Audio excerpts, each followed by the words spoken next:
안녕하세요. 이번에 공유할 오리지널 스토리는 남편과 내연녀의 해외 결혼식, 시댁 식구 12명 총출동, 만족스러운 얼굴로 귀국하던 남편, 선생님의 주민등록이 말소되었습니다. 출입국 사무소의 통보에 추방당한 시댁 식구들은 모두가 망연자실했다. 입니다. 이민준 씨, 당신의 대한민국 주민등록이 말소되었습니다. 이것은 입국 금지 통지서입니다. 출입국 사무소 직원의 차가운 목소리가 공항의 소음을 뚫고 고막에 비수처럼 꽂혔습니다. 저는 20m 박유리 격리벽 뒤에 서서 손가락으로 손바닥을 피가 나도록 쥐었습니다. 평생 저를 사랑하겠다고 맹세했던 남자의 얼굴이 순식간에 새하얗게 질리는 것을 지켜보았습니다. 그의 뒤에는 늘 의기양양하던 시어머니 박순자 씨가 명품으로 가득 찬 짐수레를 밀고 있었습니다. 이 말을 듣자 두꺼운 화장을 한 그녀의 얼굴이 순식간에 무너져 내렸습니다. 마치 바람 빠진 공처럼 말이죠. 이 씨 집안 12명의 식구들은 아수라장이 되었습니다. 7 이모와 8 고모의 비명이 여기저기서 터져나왔고 마치 꼬리를 밟힌 칠면조 때 같았습니다. 3개월 전만 해도 저는 오늘 이런 장면이 펼쳐지리라고는 상상도 못했습니다. 그날은 일요일이었습니다. 저는 발코니에 앉아 디자인 시안을 수정하고 있었습니다. 거실 테이블 위에서 남편 이민준의 휴대폰이 진동했습니다. 화면이 켜지는 순간 카카오톡 메시지 하나가 팝업으로 떴습니다. 자기야, 어젯밤 정말 대단했어. 아직도 허리가 아프네. 제 손가락이 허공에서 멈췄습니다. 발신인은 최유라, 마케팅팀 인턴으로 저장되어 있었습니다. 프로필 사진은 20대 초반으로 보이는 여자아이였고 짙은 화장을 한 얼굴은 소위 인싸 필터 속에서 눈이 무서울 정도로 커 보였습니다. 샤워기 물소리가 멈췄습니다. 저는 재빨리 휴대폰을 내려놓고 노트북에 집중하는 척했습니다. 이민준이 머리를 털며 나왔습니다. 그의 몸에서는 제가 사준 에르메스 바디워시 향이 풍겼습니다. 요즘 회사 바빠? 저는 아무렇지 않은 척 물었습니다. 눈은 화면에서 떼지 않았죠. 늘 똑같지, 뭐. 그는 휴대폰을 집어들고는 미간을 살짝 찌푸렸다가 금세 평소 표정으로 돌아왔습니다. 다음 주에 워크숍 있어서 주말에 못 들어올 것 같아. 저는 창밖의 초봄 풍경으로 시선을 돌렸습니다. 벚꽃이 피어 분홍빛 꽃이 피 바람에 춤추고 있었습니다. 어디로 가는데? 제주도. 아직 확정은 아니야. 그는 건성으로 대답하며 빠르게 문자를 보냈습니다. 나 옷 좀 갈아입을게. 김 사장님이랑 골프 약속 있어. 그가 옷방으로 들어가는 뒷모습을 보며 저는 문득 지난주 그의 양복을 정리하다가 주머니에서 발견한 제주도 5성급 호텔 성냥갑이 떠올랐습니다. 그때 그는 고객을 만나고 무심코 집어온 것이라고 말했었죠. 심장이 보이지 않는 손에 꽉 쥐어짜이는 것 같았습니다. 저는 인스타그램을 열고 한참을 스크롤해 최유라의 계정을 찾아냈습니다. 그녀가 지난주에 올린 셀카 사진의 배경은 놀랍게도 제주도 해변이었습니다. 사진 밑에는 사랑하는 그이와 주말 데이트 찐라고 적혀 있었습니다. 민준 씨, 저는 옷방을 향해 목소리를 높였습니다. 당신 지난 주말에 박 이사님 만나러 간 거 아니었어?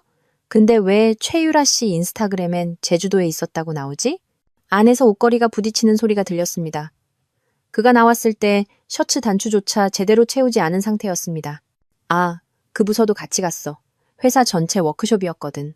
마케팅팀이랑 투자팀이랑 같이. 정말 우연이네. 저는 가볍게 비웃었습니다.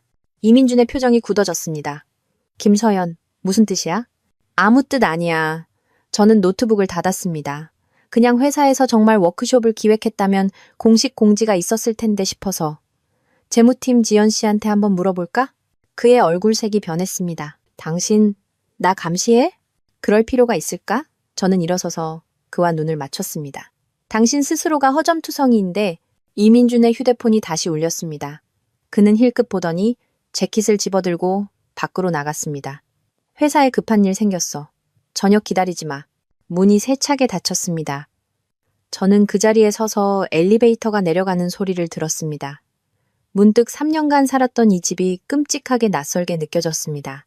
저녁 8시 초인종이 울렸습니다. 저는 그가 열쇠를 잊고 온 줄 알고 문을 열었지만 보이는 것은 잘 관리된 시어머니 박순자 씨의 얼굴이었습니다. 어머니, 어쩐 일이세요? 그녀는 저를 밀치고 들어왔습니다. 하이힐이 나무바닥 위에서 또렷한 소리를 냈습니다. 내 아들이 얻은 잘난 마누라가 어떻게 아들을 주말까지 야근하게 만드는지 보러 왔지. 저는 문을 닫고 분노를 억눌렀습니다. 민준 씨가 스스로 바쁜 거예요. 시어머니는 비웃었습니다. 내가 보기엔 네가 살갑지 못해서 그런 것 같은데 남자가 밖에서 힘들게 일하고 오면 집에서 따뜻한 밥 한 끼도 못 얻어먹고 바닥은 이렇게 더러운데 닦지도 않고 그녀는 손가락으로 테이블 위를 닦으며 과장되게 있지도 않은 먼지를 보여주었습니다. 우리 민준이 이제 회사 부사장이야. 얼마나 젊고 예쁜 애들이 줄을 서는데 네가 계속 이런 식이면 어쩔 건데요? 제가 말을 끊었습니다. 목소리가 떨렸습니다. 시어머니는 의미심장한 눈으로 저를 쳐다보더니 명품 가방에서 벨벳 상자를 꺼냈습니다.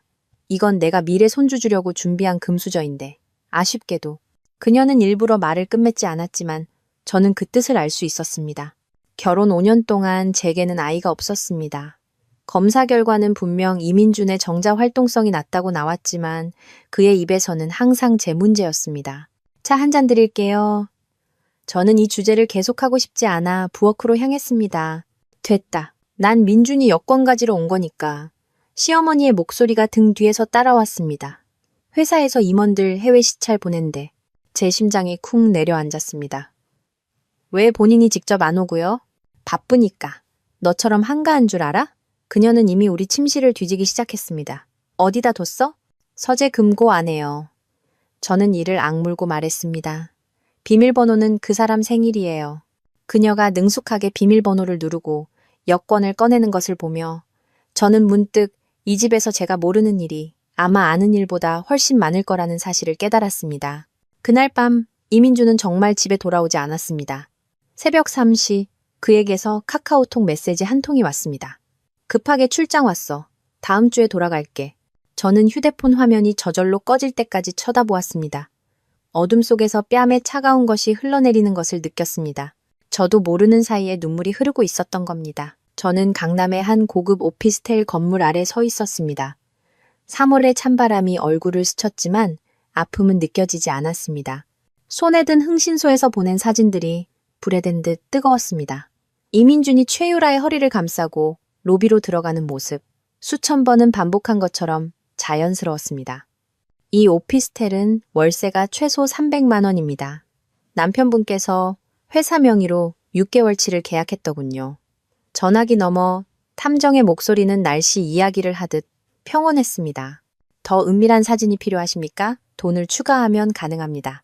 됐습니다. 저는 전화를 끊고 16층에 불 켜진 창문을 올려다보았습니다. 커튼이 완전히 닫히지 않아 두 개의 그림자가 겹쳐지는 것이 어렴풋이 보였습니다. 휴대폰이 갑자기 진동했습니다. 이민준이 보낸 카카오톡 메시지였습니다.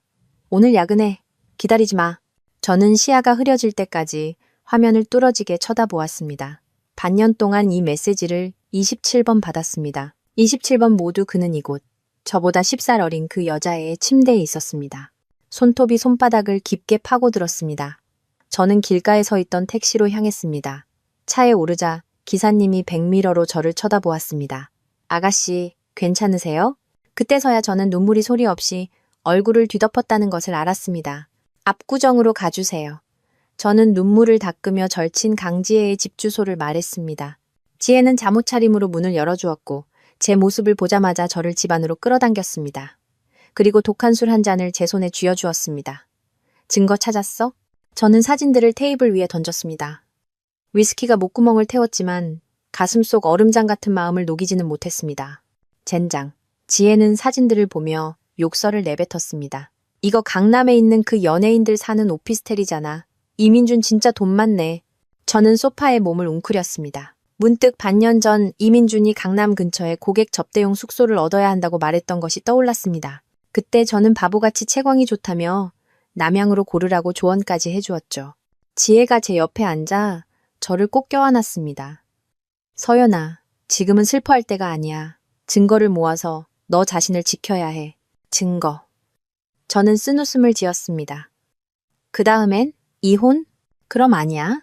지혜는 눈을 동그랗게 떴습니다. 설마 계속 모른 척 할 거야? 그 싼 것들이 네 돈 쓰면서 내 침대에서 뒹구는 걸 보면서 저는 침묵했습니다. 결혼할 때 이민주는 무일푼이었습니다. 아버지가 창업 자금으로 첫 종잣돈을 빌려주셨죠. 이제 그의 회사는 커졌지만 저는 그의 눈에 아줌마가 되어버렸습니다. 일단 섣불리 움직이지 마. 지혜는 노트북을 꺼냈습니다. 변호사의 직업 본능이 발동해 순식간에 목록을 작성했습니다. 은행 거래 내역, 부동산 등기부등본, 회사 지분 구조, 이런 것들 다 파악하고 있어? 저는 고개를 저었습니다. 결혼 후 저는 제 디자인 스튜디오 일에만 집중했고 집안 재정은 모두 이민준이 관리했습니다. 저는 그것이 부부간의 신뢰라고 생각했지만 지금 생각하니 어리석기 짝이 없었습니다. 내일 믿을 만한 흥신소 소개해줄게. 지혜는 노트북을 닫았습니다. 기억해. 그가 탐바하기 전에 넌 그를 빈털터리로 만들 충분한 증거를 확보해야 해. 그날 밤 집에 돌아오니 새벽이었습니다. 문을 열자 뜻밖에도 이민준이 돌아와 소파에 앉아 서류를 보고 있었습니다. 야근한다면서? 저는 애써 태연한 척하며 가방을 현관에 내려놓았습니다. 그는 고개도 들지 않고 말했습니다. 일찍 끝났어. 당신은 어디 갔다 이제 와? 지혜랑 술 마셨어. 저는 그를 지나치며 낯선 향수 냄새를 맡았습니다. 제가 쓰는 니치 향수와는 전혀 다른 역겨울 정도로 달콤한 냄새였습니다. 이민준이 갑자기 제 손목을 잡았습니다. 서연아, 우리 얼마만이지. 그의 손바닥은 뜨거웠지만 눈빛은 가구를 보는 것처럼 차가웠습니다. 제 몸이 뻣뻣하게 굳었습니다. 반년 동안 그는 피곤하다는 핑계로 저를 거의 만지지 않았습니다. 이제 와서 갑자기 이러는 건 애인에게서 막 돌아와 비교해보니 그래도 집사람이 낫다는 생각 때문일까요? 피곤해. 저는 손을 뿌리쳤습니다. 내일 고객 만나야 해. 침실 문이 닫히는 순간 그가 욕설을 내뱉는 소리와 유리잔이 벽에 부딪혀 깨지는 소리가 들렸습니다. 다음 날은 우리 결혼기념일이었습니다. 저는 이례적으로 휴가를 내고 그가 좋아하는 음식으로 한상 가득 차렸습니다. 심지어 그가 사준 후 한 번도 입지 않았던 실크 슬립까지 입었습니다. 그가 제가 이걸 입으면 섹시하다고 말했기 때문이죠. 저녁 9시 음식은 차갑게 식었습니다. 휴대폰 화면이 켜졌습니다. 중요한 고객과 갑자기 약속이 잡혔어. 못 들어가. 기념일은 다음 주에 챙기자. 저는 메시지를 보며 갑자기 웃음이 터져 나왔습니다. 얼마나 익숙한 핑계인가요? 어제와 마침표 하나 다르지 않았습니다. 지혜가 알려준 번호로 전화를 걸었습니다. 저는 흥신소 탐정에게 말했습니다. 그 사람 꽉 붙잡아 주세요. 가장 상세한 보고서가 필요해요. 사흘 후 저는 파일 하나를 받았습니다. 안에는 이민준과 최유라가 오피스텔을 드나드는 고화질 사진뿐만 아니라 호텔 투숙 기록, 쇼핑 영수증까지 들어있었습니다. 그는 심지어 그녀를 데리고 우리가 신혼여행 때 묵었던 베네치아의 호텔까지 갔더군요. 얼마나 아이러니한가요? 가장 가슴 아팠던 것은 이체 기록이었습니다. 반년 동안 이민준은 최유라에게 거의 2억 원을 송금했습니다. 우리 공동명의 계좌의 돈으로요. 이건 드러난 것뿐입니다. 탐정이 전화로 말했습니다. 뒤로는 비트코인이나 다른 방법으로 더 줬을 수도 있습니다. 저는 스튜디오에 앉아 있었습니다. 창밖의 햇살은 눈부셨지만 저는 마치 얼음굴에 있는 것 같았습니다. 5년의 결혼 생활은 결국 잘 짜인 사기극이었던 겁니다. 4월 초 이민준의 회사에서 연례 파티가 열렸습니다. 저는 가족 자격으로 참석해야 했습니다. 저는 차분한 녹색 드레스를 고르고 머리를 우아하게 틀어 올렸습니다.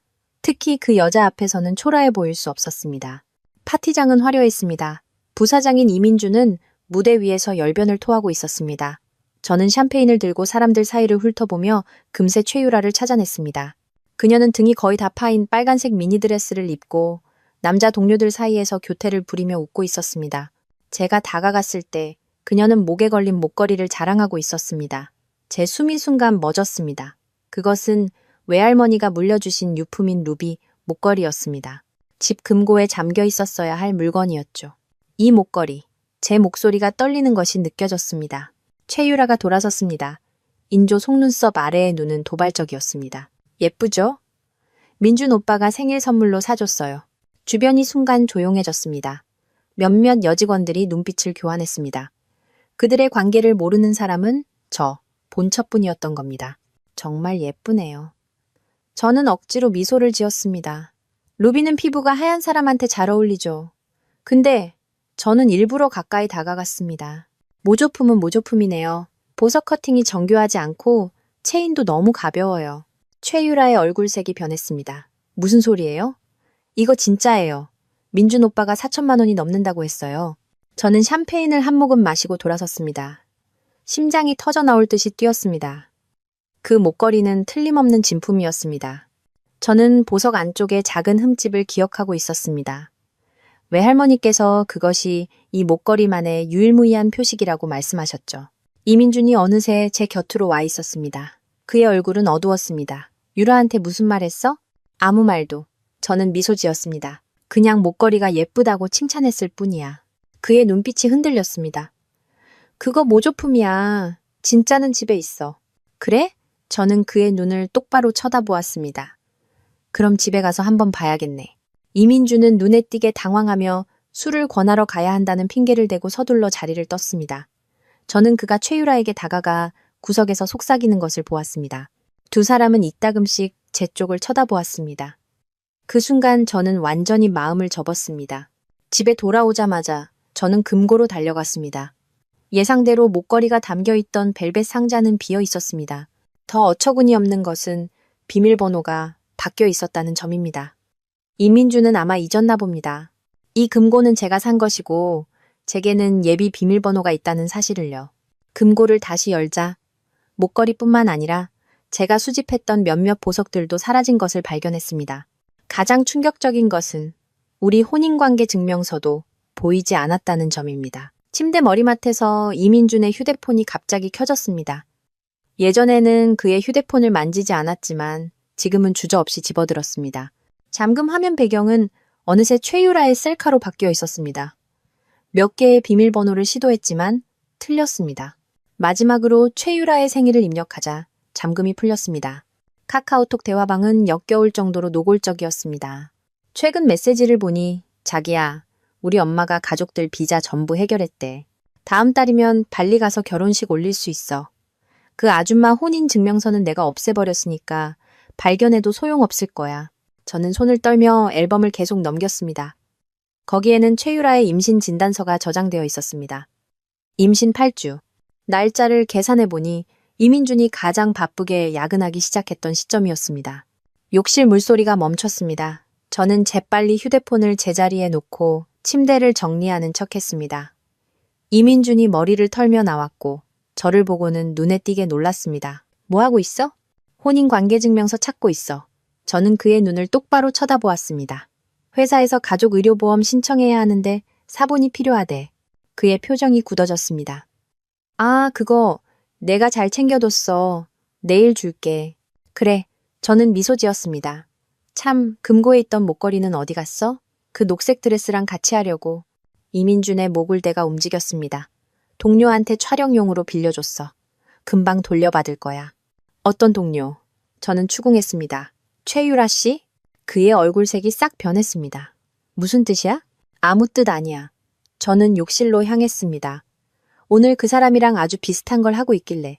문을 닫고 저는 수도꼭지를 틀었습니다. 콸콸 쏟아지는 물소리가 제 흐느낌을 감춰주길 바랐습니다. 거울 속 여자는 두 눈이 시뻘겋게 충혈되었지만 입가에는 기이한 미소를 띠고 있었습니다. 이민준 혼인증명서를 없애면 우리의 결혼이 사라질 거라 생각했어? 내 목걸이를 훔쳐 애인에게 주면 내가 참고 넘어갈 줄 알았어? 아니, 이 게임은 이제 막 시작됐을 뿐이야. 흥신소 간판은 눈에 잘 띄지 않게 강북의 낡은 오피스 건물 17층에 숨어 있었습니다. 제가 반투명 유리문을 밀고 들어갔을 때 금태 안경을 쓴 중년 남자가 컴퓨터를 보며 미간을 찌푸리고 있었습니다. 강지혜 씨 소개로 왔습니다. 제 목소리가 떨렸습니다. 손가락으로 가방끈을 꽉 쥐었죠. 남자가 고개를 들었습니다. 그의 눈빛은 매처럼 날카로웠습니다. 배동철입니다.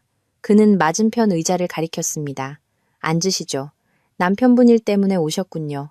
저는 고개를 끄덕이고 가방에서 그동안 모은 사진과 은행거래 내역을 꺼냈습니다. 배동철은 쓱 훑어보더니 냉소를 지었습니다. 전형적인 사건이군요. 불륜 현장 증거가 필요하십니까? 아니면 자산 이동 기록이 필요하십니까? 전부 다요. 제 목소리에서 느껴지는 냉정함에 저 자신도 놀랐습니다. 그리고 그가 최근에 어떤 투자 이민을 준비하고 있는지 알고 싶어요. 배동 치치침의 눈썹이 치켜 올라갔습니다. 단서가 있습니까? 그의 휴대폰에서 발리 결혼식을 언급했어요. 혼인증명서는 파기했다고도 했고요. 저는 휴대폰 앨범을 열어 임신 진단서 사진을 확대했습니다. 그리고 내연녀가 임신했어요. 시간이 촉박하군요. 배동철이 제게 계약서를 내밀었습니다. 먼저 여기에 서명하시죠. 성금은 500만 원, 추적 조사는 하루에 20만 원, 해외 조사는 별도입니다. 저는 주저없이 서명했습니다. 5년 전 이민준과 혼인신고를 하던 날, 제 손은 펜을 쥘 수 없을 정도로 떨렸습니다. 오늘 이 조사계약서에 서명할 때 제 필체는 마치 무관한 영수증에 서명하듯 안정적이었습니다. 사무실을 나서자 4월의 햇살이 눈을 아프게 찔렀습니다. 휴대폰이 진동했습니다. 이민준이었습니다. 오늘 엄마 생신이야. 6시에 신라호텔. 늦지 마. 저는 화면을 보며 문득 작년 시어머니 생신이 떠올랐습니다. 제가 선물한 80만 원짜리 에르메스 스카프를 색깔이 촌스럽다며 그 자리에서 여동생에게 줘버렸죠. 그리고 이민준은 그 옆에 서서 아무 말도 하지 않았습니다. 알았어. 저는 답장하고 다른 번호로 전화를 걸었습니다. 지혜야, 이혼 전문 변호사 좀 알아봐줘. 가장 악독한 사람으로. 신라호텔의 연회장은 화려했습니다. 이씨 집안 12명의 식구가 이미 모두 모여 있었습니다. 제가 문을 열고 들어서자 웃음소리가 뚝 그쳤습니다. 시어머니 박순자 씨는 금실 자수가 놓인 한복을 입고 머리는 한 올에 흐트러짐 없이 손질되어 있었습니다. 그녀는 최유라, 바로 그 내연녀의 손을 잡고 다정하게 이야기하고 있었습니다. 그녀는 당연히 제 자리여야 할 곳에 뻔뻔하게 앉아 있었습니다. 어머, 서연이 왔구나. 이민준의 고모가 어색하게 웃으며 저를 불렀습니다. 이리 와 앉아. 저는 이민준을 쳐다보았습니다. 그는 잘 차려입은 양복을 입고 고개를 숙인 채 휴대폰만 만지작거리고 있었습니다. 제게는 눈길조차 주지 않았습니다. 최유라는 보란듯이 목을 만졌습니다. 또 그룹이 목걸이였습니다. 조명 아래서 피처럼 붉게 빛났습니다. 이분은 제가 최유라를 가리키며 의아한 척 물었습니다. 아, 민준이 회사 동료인데 내 생일 선물 주러 왔어. 시어머니는 가식적으로 웃었습니다. 어쩜 이렇게 싹싹한지 몰라. 비취 귀걸이를 선물했는데 네가 작년에 준 스카프보다 훨씬 낫더라. 저는 천천히 최유라 곁으로 다가가 몸을 숙여 그녀를 바라보았습니다. 이 목걸이 정말 낯이 익네요. 잠깐 봐도 될까요? 그녀가 반응하기도 전에 저는 손을 뻗어 목걸이 펜던트를 들어 올렸습니다. 역시 안쪽에서 그 미세한 흠집을 찾아냈습니다. 정말 우연이네요. 제가 똑같이 생긴 걸 잃어버렸거든요. 제 목소리는 크지 않았지만 테이블에 앉은 모든 사람이 듣기에 충분했습니다. 경찰에 신고도 했어요. 3억 원 상당의 유품이라 사건 접수 기준은 충분하다고 하더군요. 최유라의 얼굴이 하얗게 질렸습니다. 이민준이 벌떡 일어났습니다. 김서연, 너 지금 무슨 미친 짓이야? 농담이에요. 저는 미소 지으며 몸을 일으켰습니다. 하지만 이 아가씨는 조심하는 게 좋을 거예요. 모조품을 하고 다니다. 오해받기 쉬우니까요. 시어머니가 찻잔을 세게 내려놓았습니다. 좋은 날에 꼭 분위기 망치는 사람이 있다니까. 민준아, 방 바꿔. 저 꼴 보기 싫은 사람 보면서 밥 먹기 싫다. 저는 가방을 들고 모두의 놀란 시선 속에서 돌아섰습니다. 문이 닫히는 순간 시어머니의 날카로운 목소리가 들렸습니다. 진작에 이혼했어야 했는데 알도 못 낳는 암탉이 저렇게 기고만장해서야. 복도 끝에서 저는 벽을 짚고서야 쓰러지지 않을 수 있었습니다. 가방 속에서 휴대폰이 진동했습니다. 배동철 탐정이 보낸 이메일이었습니다. 이민준은 정말로 싱가포르 투자 이민을 준비하고 있었습니다. 중개업체는 월드와이드 이주였고 최유라의 이름을 사용했습니다. 첨부된 서류 스캔본을 떨리는 손으로 열었습니다. 투자 계약서에는 이민준의 서명이 휘갈겨져 있었고 그 옆 최유라의 이름에는 하트 표시까지 그려져 있었습니다. 날짜는 2주 전, 바로 아버지 생신날이었습니다. 그는 고객을 만나야 한다며 식사에 오지 못했었죠. 호텔을 나와 아버지께 전화를 걸었습니다. 한참 만에 받으셨습니다. 그의 목소리는 거의 들리지 않을 정도로 쇠약했습니다. 서연아, 아빠 왜 그러세요? 제 심장이 덜컥 내려앉았습니다. 아니, 그냥 가슴이 좀 답답해서. 전화기 너머로 무거운 것이 쓰러지는 소리가 들렸고 곧이어 가사도우미의 비명소리가 들렸습니다. 저는 구급차를 불렀고 신호를 3번이나 위반하며 병원으로 달려갔습니다. 응급실 앞에서 의사가 마스크를 벗었습니다. 심근경색입니다. 즉시 수술해야 합니다. 보호자분 서명해 주세요. 서명을 마친 후에야 이민준에게 전화해야 한다는 생각이 들었습니다. 첫 번째는 받지 않았고 두 번째는 한참 만에 받았습니다. 배경소음이 시끄러운 것으로 보아 아직 호텔인 것 같았습니다. 왜? 아빠가 심장마비로 쓰러지셨어. 서울대병원이야. 빨리 와줘. 나 지금 자리를 뜰 수가 없어. 그는 목소리를 낮췄습니다. 당신이 먼저 처리해. 나중에 갈게. 전화가 끊겼습니다. 저는 휴대폰 화면을 보며 갑자기 웃음이 터져 나왔습니다.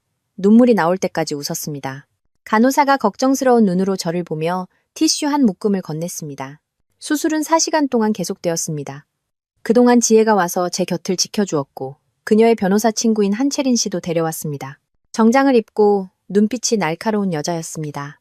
일단 이혼 생각은 접어도 지혜가 제 손을 잡았습니다. 아저씨는 괜찮으실 거야. 한채린 변호사는 제게 서류 한 부를 건넸습니다. 이건 남편분 회사 최근 3년간의 세무신고서 사본입니다. 두 분 공동명의 재산이 있습니까? 저는 고개를 저었습니다.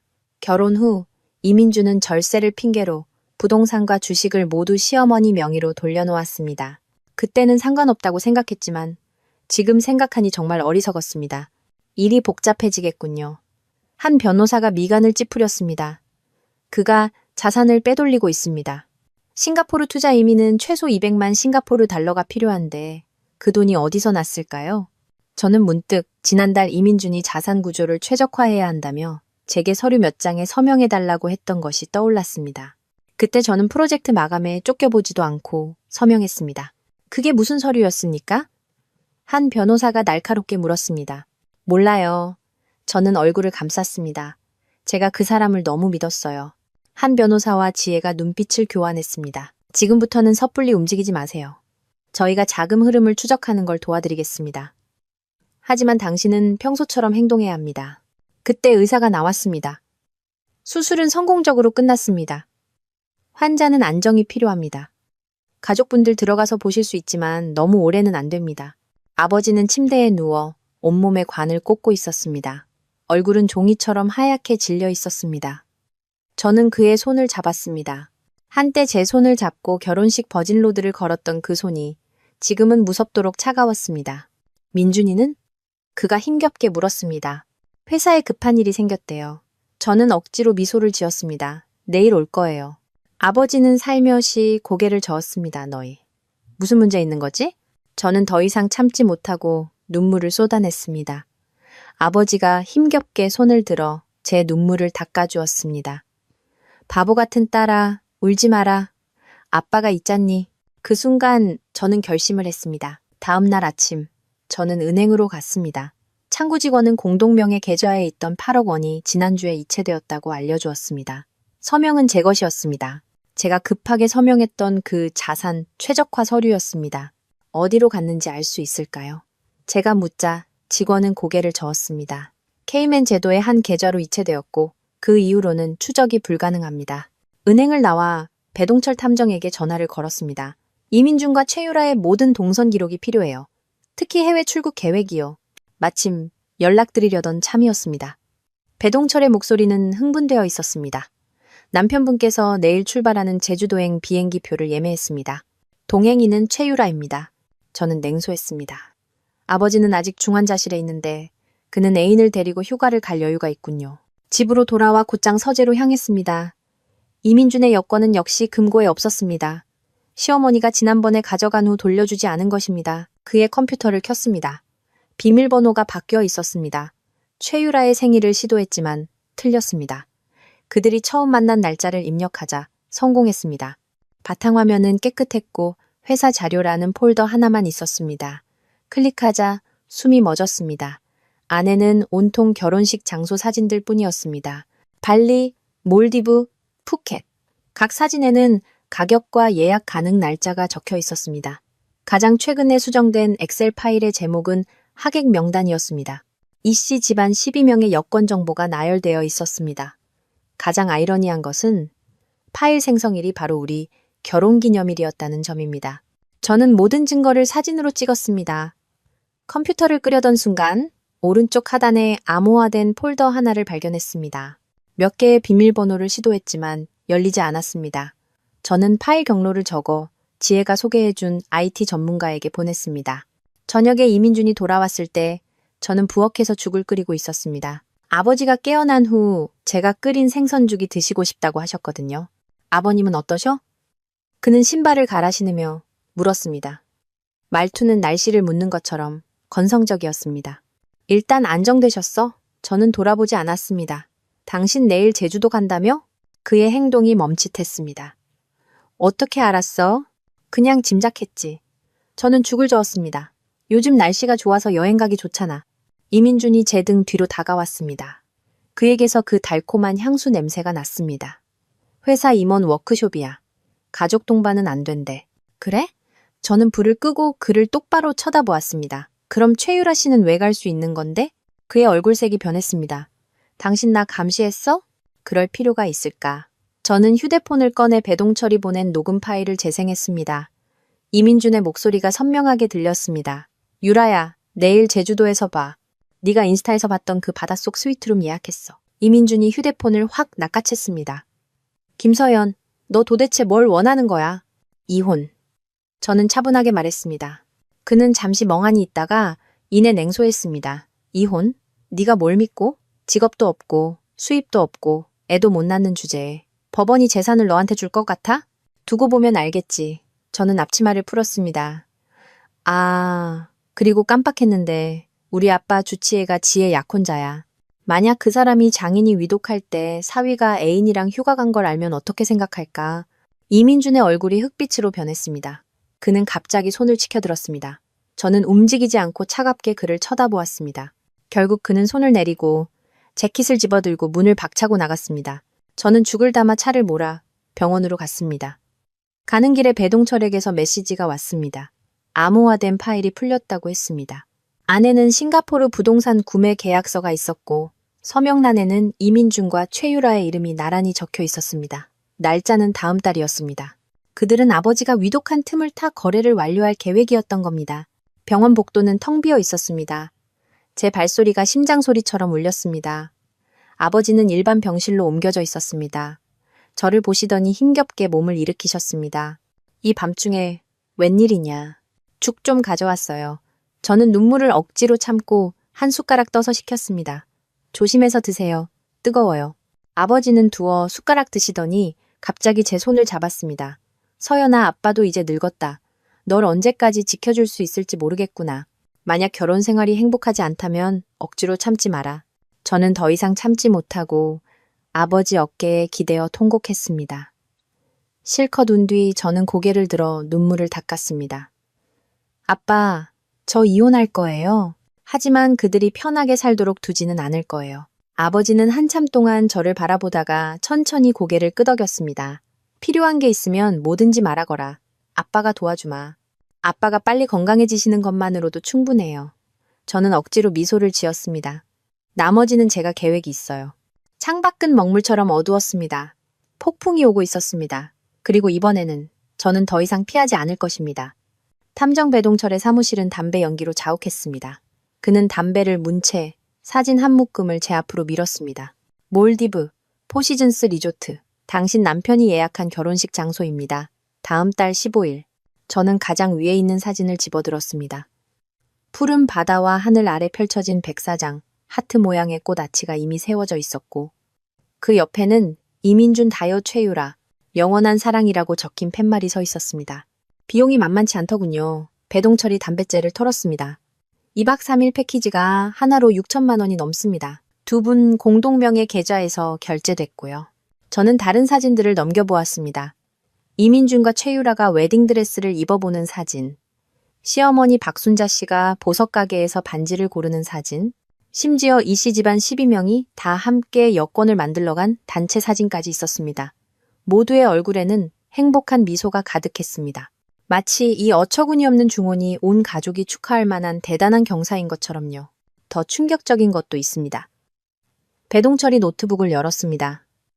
최유라의 클라우드 계정을 해킹해서 이걸 찾아냈습니다. 영상 속에서 이민주는 상의를 벗은 채 침대에 누워 있었고 최유라는 실크 잠옷 차림으로 그의 가슴에 엎드려 있었습니다. 자기야, 그 아줌마가 알게 되면 어떡해? 알면 어쩔 건데. 이민준의 목소리는 경멸로 가득했습니다. 혼인관계 증명서는 이미 태워버렸고 재산도 거의 다 옮겨놨어. 우리가 싱가포르에 정착하면 그 여자는 찾지도 못할걸. 최유라가 애교 섞인 목소리로 그의 가슴을 찔렀습니다. 어머님은 정말 당신 이혼하는 거에 동의하셨어? 우리 엄마는 너를 친딸보다 더 예뻐하시는데. 이민준이 그녀에게 입을 맞췄습니다. 게다가 네 뱃속에는 우리 이씨 집안의 대를 이을 손주가 있잖아. 당연히 내 편이지. 저는 노트북을 세게 닫았습니다. 가슴이 격렬하게 요동쳤습니다. 배동철이 제게 물 한 잔을 건넸습니다. 진정하세요. 지금은 감정적으로 행동할 때가 아닙니다. 저 아주 침착해요. 저는 컵을 내려놓았습니다. 제 목소리가 저 자신도 놀랄 만큼 차분했습니다. 이 증거들로 이혼 소송에 충분한가요? 재산 분할은 문제 없습니다. 하지만 중혼죄는 더 많은 증거가 필요합니다. 배동철이 담배를 껐습니다. 아주 실력 있는 변호사를 선임하는 걸 추천합니다. 3시간 후 저는 한채린 변호사 사무실 소파에 앉아 있었습니다. 지혜가 이혼 소송계의 저승사자라고 부르는 그녀는 제가 가져온 모든 자료를 꼼꼼히 검토하고 있었습니다. 상황이 좋지 않군요. 한 변호사가 안경을 고쳤었습니다. 부동산은 시어머니 명의로 되어 있고 회사 지분 구조는 복잡하며 해외 자산은 추적하기가 더 어렵습니다. 당신이 서명했던 그 서류들은 아마 당신이 대부분의 재산을 자동으로 포기하게 만들었을 가능성이 큽니다. 저는 주먹을 꽉 쥐었습니다. 방법이 전혀 없나요? 있습니다. 하지만 시간이 필요합니다. 한 변호사가 종이 한 장을 꺼냈습니다. 첫째, 재산 보전 신청을 해서 두 분의 공동명의 계좌에 남은 자금을 동결해야 합니다. 둘째, 그의 세금 탈루 문제를 신고해야 합니다. 이 이체 기록들을 보면 그는 최소 5억 원의 소득을 누락했습니다. 마지막으로 그녀는 잠시 말을 멈추고 칼날처럼 날카로운 눈빛으로 말했습니다. 중원 증거를 수집해야 합니다. 만약 그들이 정말 해외에서 혼인신고를 한다면 당신은 형사소송을 민사소송과 함께 제기해서 그를 감옥에 보낼 수 있습니다. 감옥에요? 제가 되물었습니다. 3년 이하의 징역입니다. 한 변호사가 냉소했습니다. 물론 우리의 목표는 그를 감옥에 보내는 것이 아니라 이 약점을 이용해 그가 더 많은 재산을 토해내게 만드는 것입니다. 변호사 사무실을 나와 아버지께 전화를 걸었습니다. 그의 목소리는 며칠 전보다 힘이 실려 있었습니다. 서연아, 방금 은행에서 연락 왔는데 계좌로 3억 원이 들어왔다고 하더구나. 네가 한 거니? 네. 제 스튜디오를 팔았어요. 저는 잿빛 하늘을 올려다보았습니다. 아빠, 저 이혼할 거예요. 아빠 도움이 필요해요. 전화기 너머는 몇 초간 침묵했습니다. 말해봐라. 아빠가 뭘 하면 되겠니? 이민준이 싱가포르에 집을 샀어요. 빼돌린 자금으로요. 아빠 옛 똥창이신 박 아저씨가 싱가포르 금융감독청에서 일하시잖아요. 혹시. 알겠다. 아버지가 제 말을 끊었습니다. 내가 바로 연락해볼게. 서연아, 명심해라. 무슨 일을 하든 네 자신을 먼저 보호해야 한다. 전화를 끊고 저는 심호흡을 했습니다. 스튜디오를 판 것은 제 마지막 보루였습니다. 대학 시절부터 갖고 온 제 피와 땀이었습니다. 하지만 이민준과 최유라가 아무렇지 않게 사는 것을 보느니 이 정도 희생은 아무것도 아니었습니다. 집에 돌아오니 이민준이 드물게도 부엌에서 커피를 내리고 있었습니다. 제가 들어서는 것을 보고 그는 억지 미소를 지었습니다. 왔어? 당신이 제일 좋아하는 예가체프 내렸어. 고마워. 저는 가방을 내려놓고 그가 몰래 제 눈치를 살피는 것을 못 본 척했습니다. 아버님 병세는 안정되셨어. 다음 주면 퇴원하실 수 있대. 정말 다행이다. 그가 제게 커피를 건넸습니다. 그의 말투는 역겨울 정도로 가식적이었습니다. 참, 다음 달에 엄마 환갑이라 온 가족이 몰디브로 여행 가기로 했어. 당신도 같이 가자. 저는 웃음이 터져나올 뻔했습니다.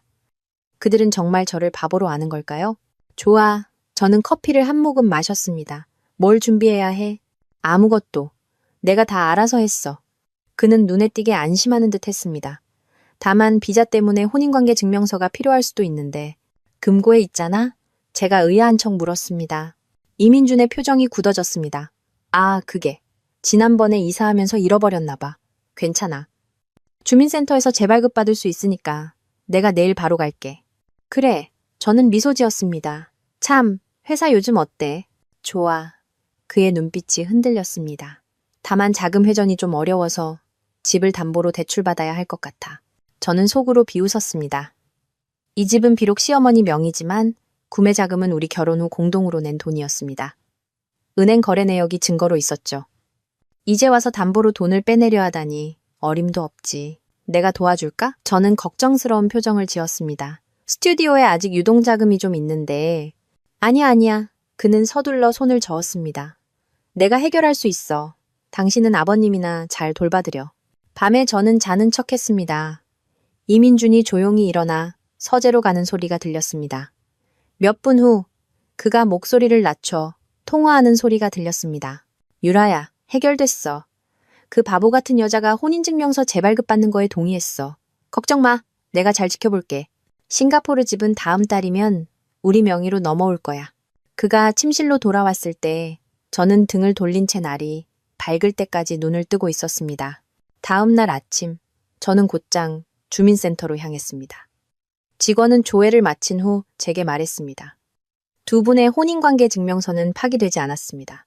다만 이민준 씨께서 재발급을 신청해서 새로운 증명서를 이미 발급받아 가셨습니다. 언제요? 저는 주먹을 꽉 쥐었습니다. 지난달 15일입니다. 직원이 기록을 확인했습니다. 같은 날 혼인 상태, 증명서도 발급받아 가셨네요. 해외 비자용이라고 하셨습니다. 저는 직원에게 감사 인사를 하고 나와 한채린 변호사에게 전화를 걸었습니다. 그가 혼인증명서를 재발급받고 혼인상태 증명서까지 발급받았어요. 이거 해외에서 혼인신고하려는 거 맞죠? 똑똑하시군요. 한 변호사의 목소리는 흥분되어 있었습니다. 이것으로 중원 의도가 더 명확해졌습니다. 지금 어디로 가시는 중입니까? 등기소요. 저는 택시를 잡았습니다. 그 사람 명의의 부동산 기록을 확인하러요. 등기소의 조회 결과는 충격적이었습니다. 이민주는 지난 반년 동안 자신의 명의로 된 아파트 세 채를 시어머니와 여동생 명의로 이전했습니다. 거래 가격은 상징적인 1만 원이었습니다. 전형적인 악의적 재산 빼돌리기입니다. 한 변호사가 전화로 분석했습니다. 하지만 걱정 마세요. 이혼 소송 기간 내에 이전된 재산은 법원에서 모두 환수할 수 있습니다. 싱가포르 부동산은요? 싱가포르 측의 조사 협조가 필요합니다. 한 변호사가 말했습니다. 아버님 쪽에서 소식이 있었나요? 아직요. 저는 휴대폰을 힐끗 보았습니다. 일단 집으로 돌아가야겠어요. 이민준이 의심하지 않게요. 집으로 가는 길에 저는 은행에 들렀습니다. 창구 직원은 공동명의 계좌에 남아있던 5천만 원마저 오늘 아침에 이체되었다고 알려주었습니다. 수취인은 월드와이드 이주 컨설팅이었습니다. 구체적인 용도를 알 수 있을까요? 제가 묻자 직원은 고개를 저었습니다. 수수료라고만 기재되어 있습니다. 저는 즉시 이 정보를 배동철 탐정에게 전달했습니다. 30분도 채 되지 않아 그에게서 전화가 왔습니다. 찾았습니다. 싱가포르 투자 이민 중개 수수료입니다. 이민준이 당신과 그의 이름으로 신청했지만 주 신청인은 최유라입니다. 그게 무슨 뜻이죠? 세 사람의 이민을 동시에 진행하고 있지만 최유라가 주 신청인이고 당신과 그는 부속 신청인이라는 뜻입니다. 배동철이 냉소했습니다. 이렇게 되면 이민이 성공했을 때 그는 언제든지 당신을 제외시키고 최유라와 싱가포르에서 합법적으로 결혼할 수 있습니다. 저는 길가에 서 있었습니다. 4월의 바람이 얼굴을 스쳤지만 온기를 전혀 느낄 수 없었습니다. 이민준의 계획은 이토록 치밀했습니다. 만약 제가 미리 알아채지 못했다면 어느 날 눈을 떴을 때 모든 것을 잃고 이국 땅에 버려졌을지도 모릅니다. 집으로 돌아와 저는 체계적으로 증거를 정리하기 시작했습니다. 이민준의 컴퓨터, 휴대폰, 서류함, 심지어 쓰레기통까지 제 목표가 되었습니다. 저는 의심스러운 모든 서류를 사진으로 찍고 모든 의심스러운 통화를 기록했습니다. 마치 탐정처럼 저를 향한 이 음모의 전체 그림을 맞춰 나갔습니다. 밤에 아버지께서 전화를 거셨습니다. 서연아, 박서기관에게서 회신이 왔다. 싱가포르의 그 부동산은 확실히 이민준 명의로 되어 있더구나. 그런데 이상한 점이 하나 있어. 구매 계약서에 최유라의 이름이 약혼녀로 기재되어 있단다. 제 심장이 쿵 내려앉았습니다. 그게 중혼을 증명할 수 있을까요? 그것만으로는 부족하다. 하지만 다른 증거들과 합치면 가능할 거다. 아버지께서 기침을 몇 번 하셨습니다. 그리고 한 가지 더. 박서기관이 확인해 봤는데 이민준이 불법 한치기 업자를 통해 싱가포르로 최소 200억 원을 빼돌렸단다. 200억 원이요? 저는 휴대폰을 놓칠 뻔했습니다. 그가 어디서 그런 돈을? 회사 자금이다. 아버지의 목소리가 무거워졌습니다. 그가 네 서명을 위조해서 회사 유동 자금을 거의 다 빼돌렸어. 저는 의자에 주저앉았습니다. 이 회사는 아버지가 이민준을 위해 설립 자금을 대주신 곳이었습니다. 비록 법인 대표는 이민준이었지만 회사 정관에는 거액의 자금 이동 시 양측의 서명이 필요하다고 명시되어 있었습니다. 아빠, 저 어떻게 해야 해요?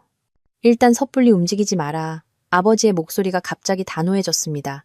내가 이미 회계법인에 연락해놨다. 내일부터 회사 장부 감사를 시작할 거다. 너는 계속해서 증거를 모아라. 특히 중혼에 대한 증거를. 전화를 끊고 저는 컴퓨터를 켜서 배동철 탐정에게 이메일을 보냈습니다. 이민준과 최유라가 몰디브에서 예약한 결혼식 기록을 찾을 수 있을까요? 그들이 서명한 서류가 있으면 가장 좋습니다. 배동철은 금방 답장을 보냈습니다. 찾았습니다. 추가 비용이 필요합니다. 얼마든지요. 저는 답장하고 스튜디오 매각 잔금을 모두 그에게 이체했습니다. 다음 날 이민주는 갑자기 일주일간 출장을 간다고 발표했습니다. 광저우에 큰 고객이 있다면서요. 그는 여행 가방에 양복을 쑤셔 넣으며 말했습니다. 전화 받을 시간 없을 수도 있으니까 무슨 일 있으면 카톡해. 저는 그의 넥타이를 매주며 아쉬운 척 했습니다. 일찍 돌아와요. 그를 배웅한 후 저는 즉시 배동철에게 연락했습니다. 그는 최유라와 어디로 갔나요? 제주도입니다. 배동철이 피식 웃었습니다. 같은 호텔, 같은 바닷속 스위트룸입니다.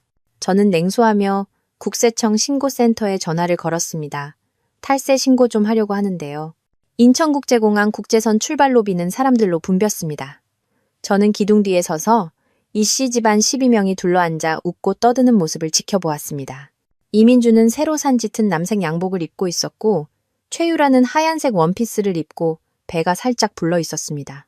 두 사람이 함께 서 있는 모습은 마치 신혼여행을 막 떠나는 부부 같았습니다. 시어머니 박순자 씨는 오늘따라 유난히 기운이 넘쳐 보였습니다. 파마한 머리는 한 올의 흐트러짐도 없었고 새빨간 립스틱은 눈부셨습니다. 그녀는 큰 소리로 친척들에게 짐을 붙이라고 지시하고 있었습니다. 제가 세어보니 무려 16개의 짐이었습니다.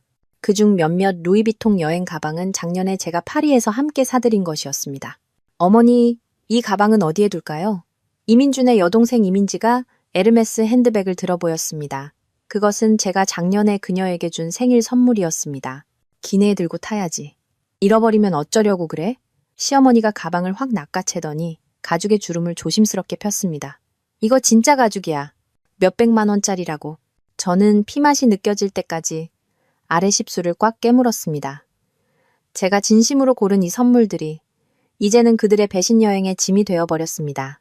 이민준이 갑자기 시계를 보고는 주위를 둘러보았습니다. 저는 무의식적으로 기둥 뒤로 몸을 숨겼습니다. 저를 찾는 걸까요? 아니면 제가 정말 방해하러 오지 않았는지 확인하는 걸까요? 새언니는 왜 배웅 안 나왔어? 이민지가 순진한 척 물었습니다. 제게 들릴 만큼 큰 목소리였습니다. 아버지가 입원했다잖아. 그럴 정신이 있겠어? 시어머니가 비웃었습니다. 게다가 와봤자 분위기만 망치지. 최유라가 이민준의 팔짱을 끼고 애교 섞인 목소리로 말했습니다. 민준 오빠, 나 비행기 타는 거 좀 무서워. 괜찮아, 내가 있잖아. 이민준이 그녀의 이마에 입을 맞췄습니다. 그 다정한 모습은 한때 저만의 것이었습니다. 탑승 안내 방송이 울렸습니다. 이씨 가족들은 보안 검색대로 이동하기 시작했습니다. 저는 휴대폰을 꺼내 그들의 웃는 얼굴 하나하나를 찍었습니다. 특히 이민준이 최유라의 허리를 감싸고 있는 손을요. 결혼 반지는 이미 사라지고 그 자리에는 다이아몬드가 밝힌 백금 반지가 조명 아래 반짝이고 있었습니다. 그들의 모습이 보안 검색대 너머로 완전히 사라진 후에야 저는 천천히 출구로 향했습니다. 휴대폰이 진동했습니다. 배동철 탐정이 보낸 메시지였습니다. 전원 탑승 확인. 결혼식은 모레 거행. 현장에 있겠습니다. 저는 네라고 답장하고 대화 기록을 삭제했습니다. 집에 돌아와 문을 여는 순간 저는 멈칫했습니다. 한때 저에게 따뜻함을 주었던 이 집이 지금은 남의 집처럼 낯설었습니다.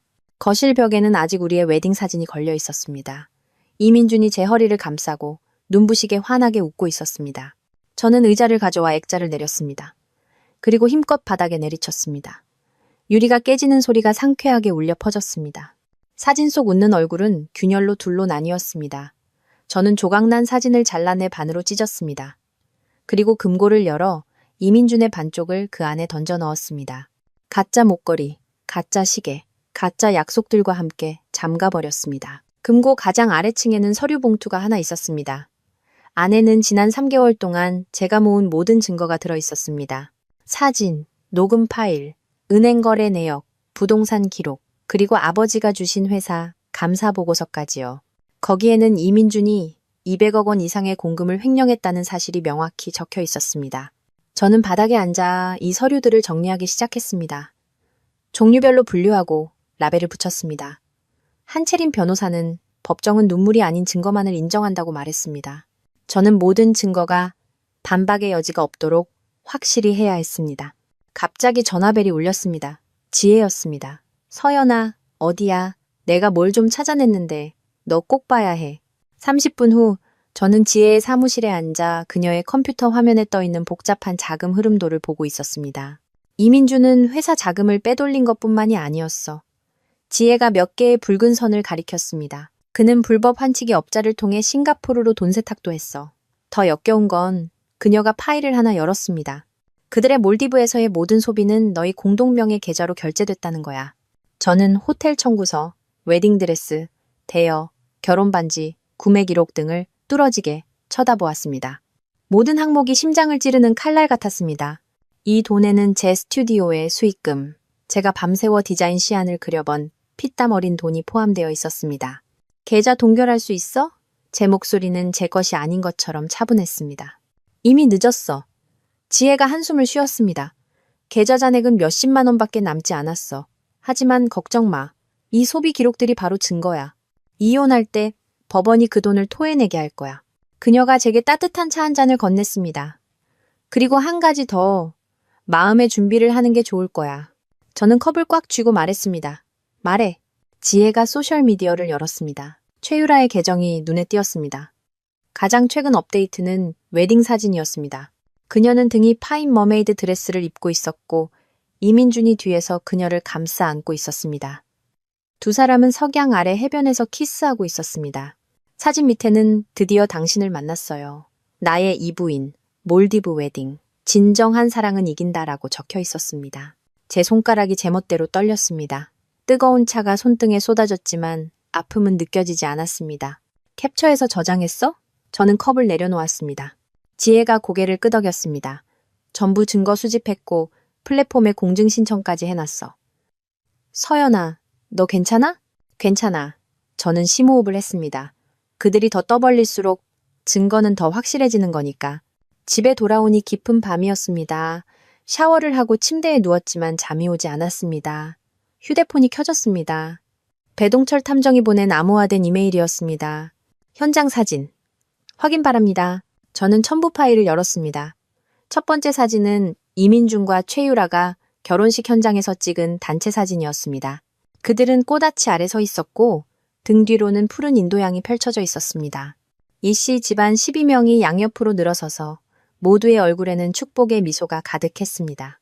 시어머니 박순자 씨는 짙은 붉은색 한복을 입고 신랑 신부 옆에 서서 마치 만족스러운 데뷔마마 같았습니다. 두 번째 사진을 보고 저는 벌떡 일어나 앉았습니다. 최유라의 목에는 놀랍게도 사라졌던 그 루비 목걸이가 걸려 있었습니다. 제 집안의 유품이 이제 그녀의 결혼식 장신구가 되어버렸습니다.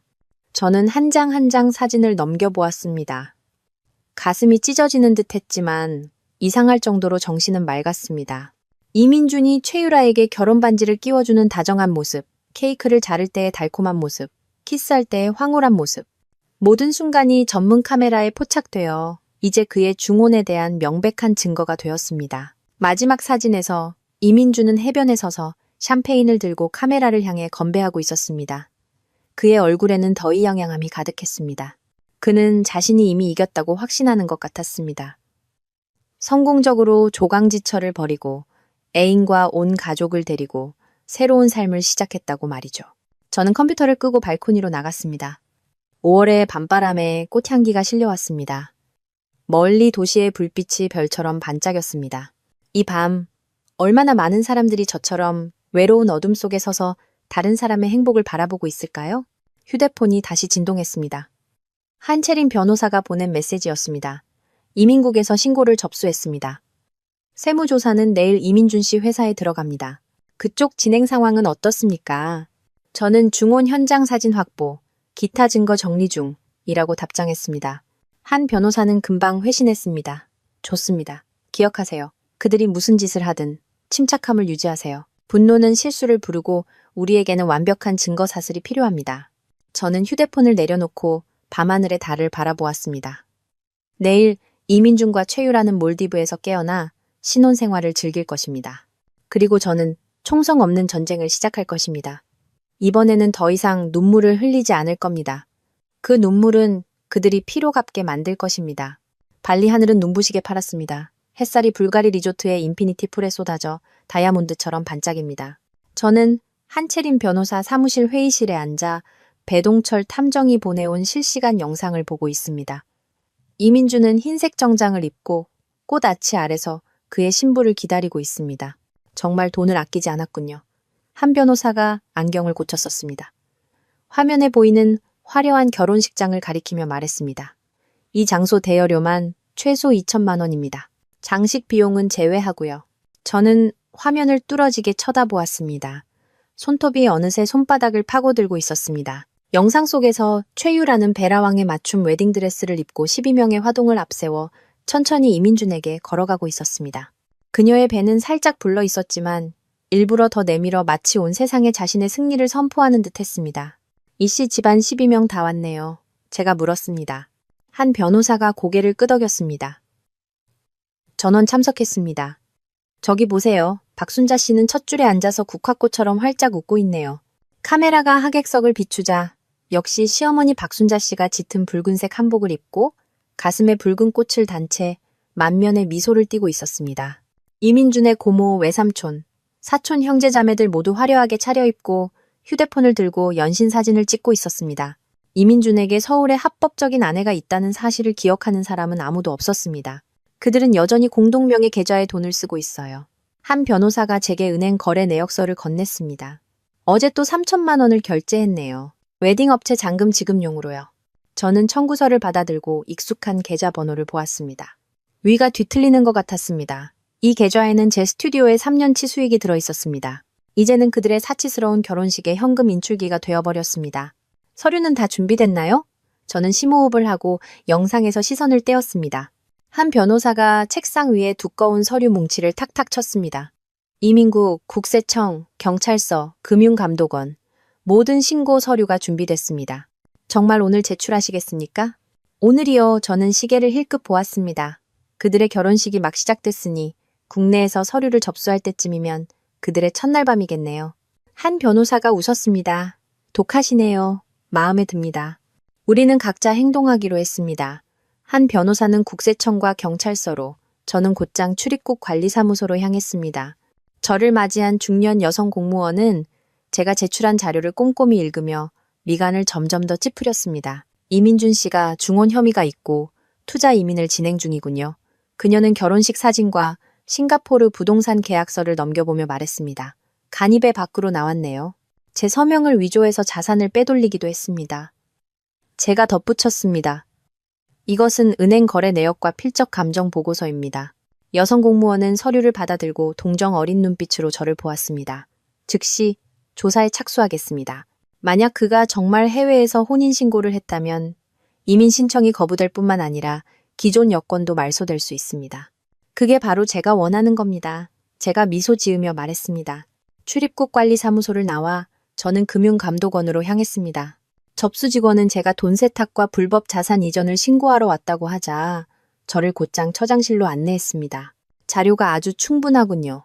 처장이 서류를 다 본 후 엄숙하게 말했습니다. 즉시 관련 계좌를 동결하고 불법 환치기 라인에 대해 조사하겠습니다. 마지막은 경찰청 경제범죄수사대였습니다. 저를 맞이한 경관은 이민준의 공금 횡령 증거를 본 후 즉시 동료를 불렀습니다. 피해액이 거액이라 이미 형사 범죄에 해당합니다. 그는 컴퓨터에 빠르게 기록했습니다. 싱가포르 경찰에 협조를 요청해서 그 부동산에 대해 조사하겠습니다. 경찰청을 나올 때는 이미 해질녘이었습니다. 석양이 하늘을 핏빛으로 물들였습니다. 저는 계단에 서서 갑자기 탈진하는 것을 느꼈습니다. 지난 3개월간의 조사, 증거, 수집, 분주함이 오늘 하루에 모두 폭발한 것입니다. 휴대폰이 진동했습니다. 배동철 탐정이 보낸 메시지였습니다. 예식 종료, 만찬 시작. 이민준 술에 취해 어떻게 당신을 속였는지 자랑 중. 영상 필요합니까? 저는 네라고 답장했습니다. 영상이 로딩되는 동안 저는 길가의 한 카페에 들어가 뜨거운 아메리카노를 주문했습니다. 화면이 켜졌습니다. 이민준은 화려하게 장식된 연회장 중앙에 서서 샴페인을 들고 얼굴이 붉게 달아 있었습니다. 그 아줌마는 아직도 아무것도 모르고 있을걸. 그가 딸꾹질을 했습니다. 내가 재산은 다 빼돌렸거든. 그 여자는 한 푼도 못 건져. 하객들이 웃음을 터뜨렸습니다. 카메라가 최유라를 비추자 그녀는 수줍게 시어머니 어깨에 기댔고 시어머니는 더위 양양한 얼굴로 그녀의 배를 쓰다듬었습니다. 이게 바로 우리 이씨 집안의 진짜 며느리지. 한 번에 아들을 임신했잖아. 이민주는 계속해서 허풍을 떨었습니다. 싱가포르 진명의 이전 끝나면 바로 이혼 소송 걸 거야. 그 여자는 직업도 없고 수입도 없으니 법원에서 애는 당연히 나한테 주겠지. 아, 아니다. 그 여자는 애도 못 낳지. 또다시 웃음소리가 터져 나왔습니다. 저는 영상을 끄고 커피를 단숨에 들이켰습니다.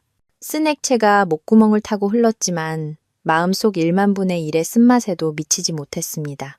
휴대폰이 다시 울렸습니다. 이번에는 아버지였습니다. 서연아, 회계 감사 결과가 나왔다. 이민준이 공금을 횡령했을 뿐만 아니라 밖에서 사채까지 썼더구나. 전부 회사 명의로. 얼마나요? 저는 휴대폰을 꽉 쥐었습니다. 원금과 이자를 합쳐 거의 300억 원이다. 아버지의 목소리가 무거웠습니다. 채권자들이 이미 회사로 찾아왔어. 저는 눈을 감았습니다. 이것은 제가 빼돌려진 자산을 되찾아도 먼저 이 빚을 갚아야 한다는 것을 의미했습니다. 이민주는 저를 배신했을 뿐만 아니라 제게 끝이 보이지 않는 재정적 함정을 파놓은 것입니다. 아빠, 회사 얼마나 버틸 수 있을까요? 최대 한 달이다. 아버지가 한숨을 쉬었습니다. 즉시 200억 원을 투자하지 않는 한 저는 전화를 끊고 길가에 서서 막막하게 주위를 둘러보았습니다. 스튜디오를 판 돈은 이미 얼마 남지 않았습니다. 어디서 200억 원을 구한단 말인가. 카페 TV에서 경제 뉴스가 나오고 있었습니다. 갑자기 한 소식이 제 주의를 끌었습니다. 싱가포르 금융감독청, 최근 국경 간 돈 세탁 사건 적발, 피해액 5억 싱가포르 달러 초과. 화면이 싱가포르의 한 고급 아파트가 압수수색 당하는 장면으로 바뀌었습니다. 저는 벌떡 일어났습니다. 그곳은 바로 이민준이 부동산을 구매한 단지였습니다. 저는 즉시 한채린 변호사에게 전화를 걸었습니다. 오늘 경제 뉴스 보세요. 싱가포르 쪽에서 움직임이 있어요. 봤습니다. 한 변호사의 목소리는 흥분되어 있었습니다. 방금 이민국에서 전화 왔어요. 이민준의 여권이 블랙리스트에 올랐다고 합니다. 입국하는 즉시 억류될 겁니다. 그럼 그는 지금 해외에 있으니 일시적으로는 안전하죠. 하지만 대한민국 영토에 발을 들이는 순간 바로 끝장입니다. 한 변호사가 냉소했습니다. 참, 세무조사가 이미 그들 회사에 들어갔습니다. 이민준의 부사장실은 압수수색 당했고요. 집에 돌아와 컴퓨터를 켜니 최유라의 소셜미디어가 또 업데이트되어 있었습니다. 9장의 사진으로 그들의 호화로운 결혼식을 자랑하고 있었습니다. 5단 웨딩 케이크, 롤스로이스 웨딩카, 불가리 호텔의 프레지덴셜 스위트. 각 사진에는 최고의 사랑은 서로를 향해 달려가는 것. 꿈에 그리던 결혼식을 선물해준 이 서방님께 감사히라는 오글거리는 문구가 달려 있었습니다. 저는 침착하게 캡처해서 저장하고 그녀의 팔로잉 목록을 열어 그녀의 부모님 계정을 찾아냈습니다.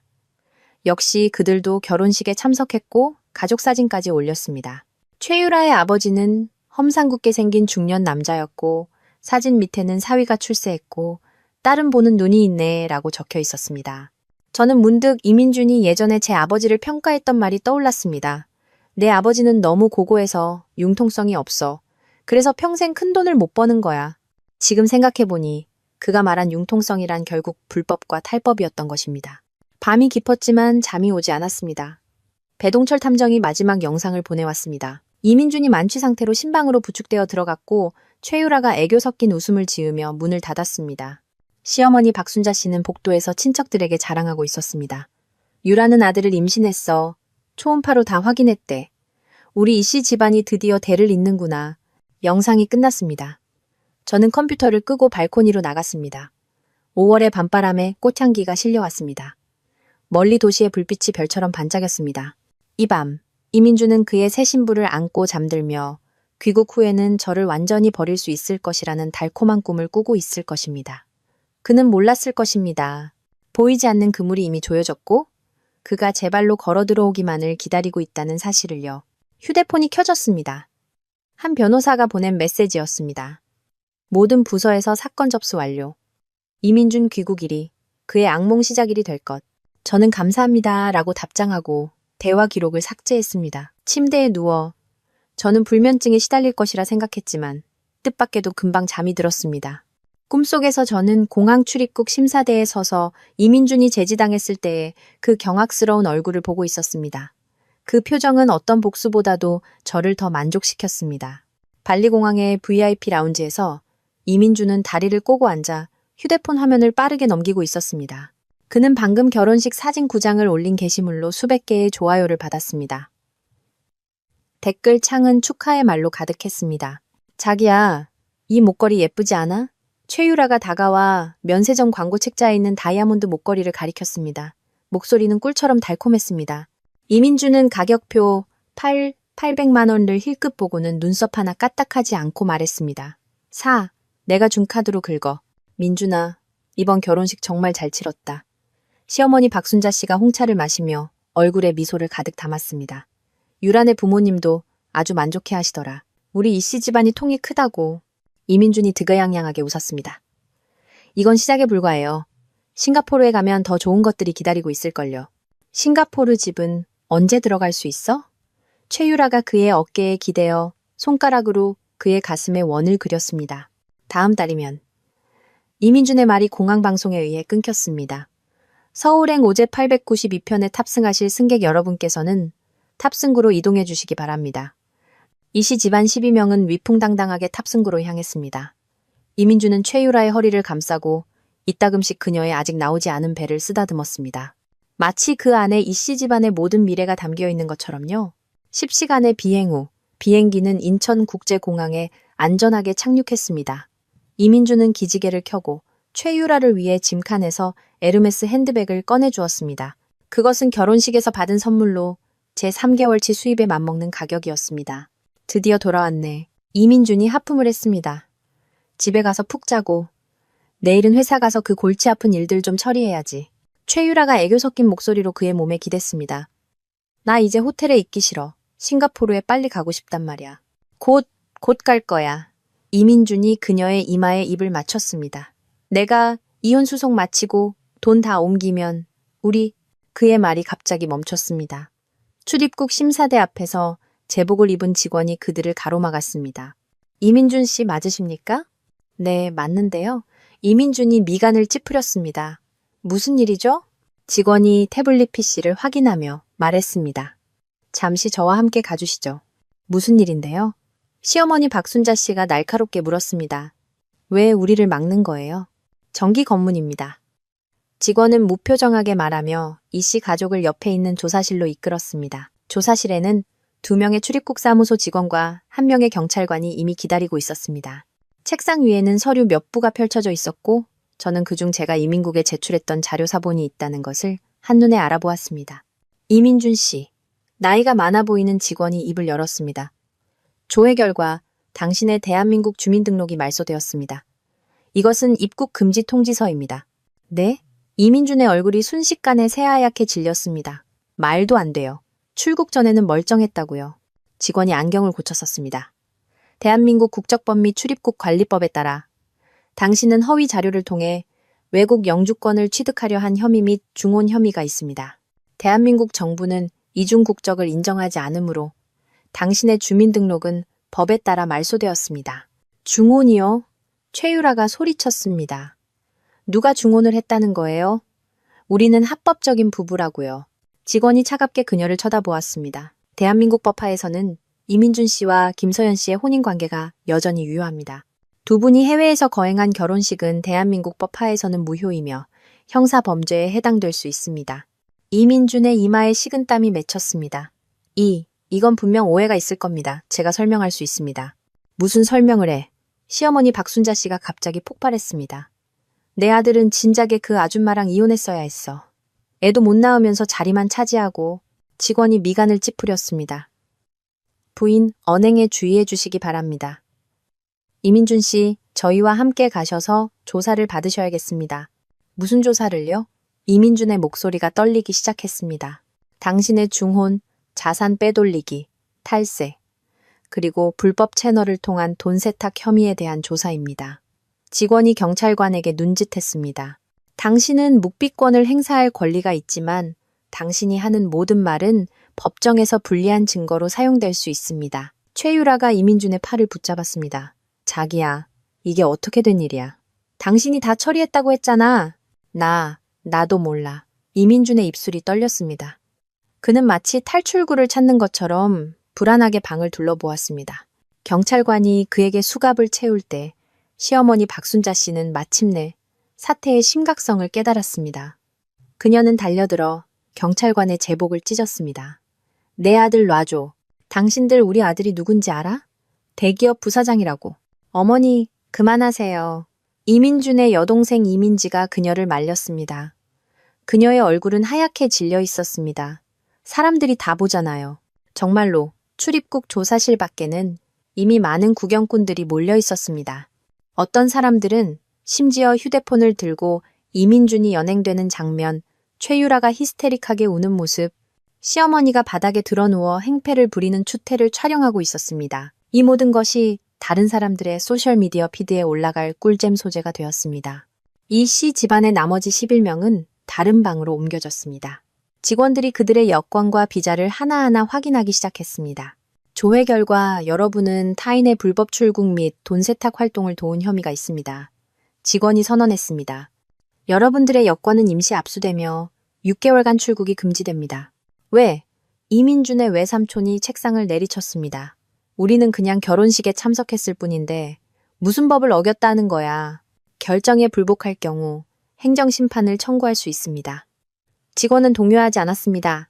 이제 여권을 제출해 주십시오. 혼란 속에서 최유라가 갑자기 바닥에 쓰러져 비명이 터져나왔습니다. 의료진이 달려와 확인한 후 단순히 감정이 격해져 일시적으로 실신한 것일 뿐 태아에게는 이상이 없습니다라고 발표했습니다. 내가 당신들 고소할 거야. 시어머니 박순자 씨가 직원의 코를 가리키며 소리쳤습니다. 내 아들은 싱가포르 영주권자야. 당신들은 이렇게 할 권리가 없어. 저희가 파악한 정보에 따르면 직원이 냉소했습니다. 이민준 씨의 싱가포르 영주권 신청은 허위 자료 제출 및 범죄 혐의로 인해 기각되었습니다. 여러분은 현재 대한민국 국적만을 가지고 있으며 대한민국 법을 준수해야 합니다.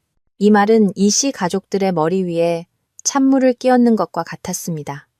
그들은 서로의 얼굴을 쳐다보며 마침내 문제의 심각성을 깨달았습니다. 그들이 치밀하게 계획했던 해외에서의 새로운 삶은 시작도 하기 전에 산산조각이 나버렸습니다. 이민준은 연행되기 전 마침내 전화 한 통의 기회를 얻었습니다. 그는 떨리는 손가락으로 제 번호를 눌렀습니다. 서연아, 그의 목소리는 전례 없는 당혹감으로 가득했습니다. 일이 터졌어. 나 출입국 관리사무소에 잡혔어. 내 주민등록이 말소됐대. 이게 도대체... 알아. 제가 차분하게 그의 말을 끊었습니다. 전화기 너머는 몇 초간 침묵했습니다. 네, 네가 안다고? 이민준. 제가 천천히 말했습니다. 모든 단어가 칼날처럼 날카로웠습니다. 나는 법원에 이혼 소송을 제기했고 당신의 중혼, 자산 빼돌리기, 탈세 행위를 신고했어. 이제 당신이 뿌린 씨앗을 거둘 차례야. 김서연. 그의 목소리가 갑자기 높아졌습니다. 믿을 수 없다는 분노가 담겨 있었습니다. 네가 감히. 너 지금 네가 무슨 짓을 하고 있는지 알아? 내가 나를 어떻게 할 건데? 제가 피식 웃었습니다. 빈털터리로 만들겠다고? 안타깝지만 이제 청산당할 사람은 당신이야. 전화를 끊고 저는 창가로 걸어갔습니다. 6월의 햇살은 눈부시게 빛났고 아파트 단지 화단에서 노는 아이들의 모습을 비추었습니다. 그들의 웃음소리가 맑고 청아하게 들려왔습니다. 휴대폰이 진동했습니다. 한채림 변호사가 보낸 메시지였습니다. 이민준 형사 구속, 회사 계좌 동결, 싱가포르 부동산 압류, 잘하셨습니다. 저는 이제 시작일 뿐이에요 라고 답장했습니다. 휴대폰을 내려놓고 저는 컴퓨터를 켜서 배동철 탐정이 보내온 마지막 영상을 재생했습니다. 이민준이 결혼식 만찬에서 술에 취해 자랑하는 모습이었습니다. 화면 속에서 그는 샴페인을 들고 득의양양하게 친척들에게 장담하고 있었습니다. 싱가포르에 가면 그 아줌마는 내 양말 한 짝도 못 건질걸. 저는 일시정지 버튼을 누르고 화면을 확대했습니다. 이민준의 그 더의양양한 얼굴은 이제 공포와 절망만이 남아있겠죠. 초인종이 울렸습니다. 문을 열자 지혜가 샴페인 한 병과 잔 2개를 들고 서 있었습니다. 축하 파티하자. 아직 일러. 제가 웃으며 그녀를 들어오게 했습니다. 이혼 판결문 나오면 그때 축하하자. 그것뿐만이 아니야. 지혜가 신비롭게 윙크했습니다. 방금 소식 들었는데 싱가포르에서 이민준의 부동산을 압류한 후에 그 건물이 거대한 돈 세탁 네트워크와 관련되어 있다는 걸 발견했대. 지금 인터폴까지 개입해서 조사 중이래. 저는 숨을 들이켰습니다. 그럼 그 사람 감옥에 가? 증거가 확실하면 10년 이상이야. 지혜가 제게 물 한 잔을 따라 주었습니다. 너 괜찮아? 저는 창밖의 햇살을 바라보며 문득 기이한 평온함을 느꼈습니다. 한때 저는 이민준을 잃으면 무너질 것이라 생각했지만 지금은 오히려 홀가분했습니다. 마치 무거운 짐을 내려놓은 것처럼요. 나 괜찮아. 제가 미소 지으며 대답했습니다. 전례 없이 좋아. 지혜가 제 어깨를 두드렸습니다. 참, 최유라는 어떻게 됐어? 그녀랑 그녀 부모님은 파출소에 가서 조사를 받았대.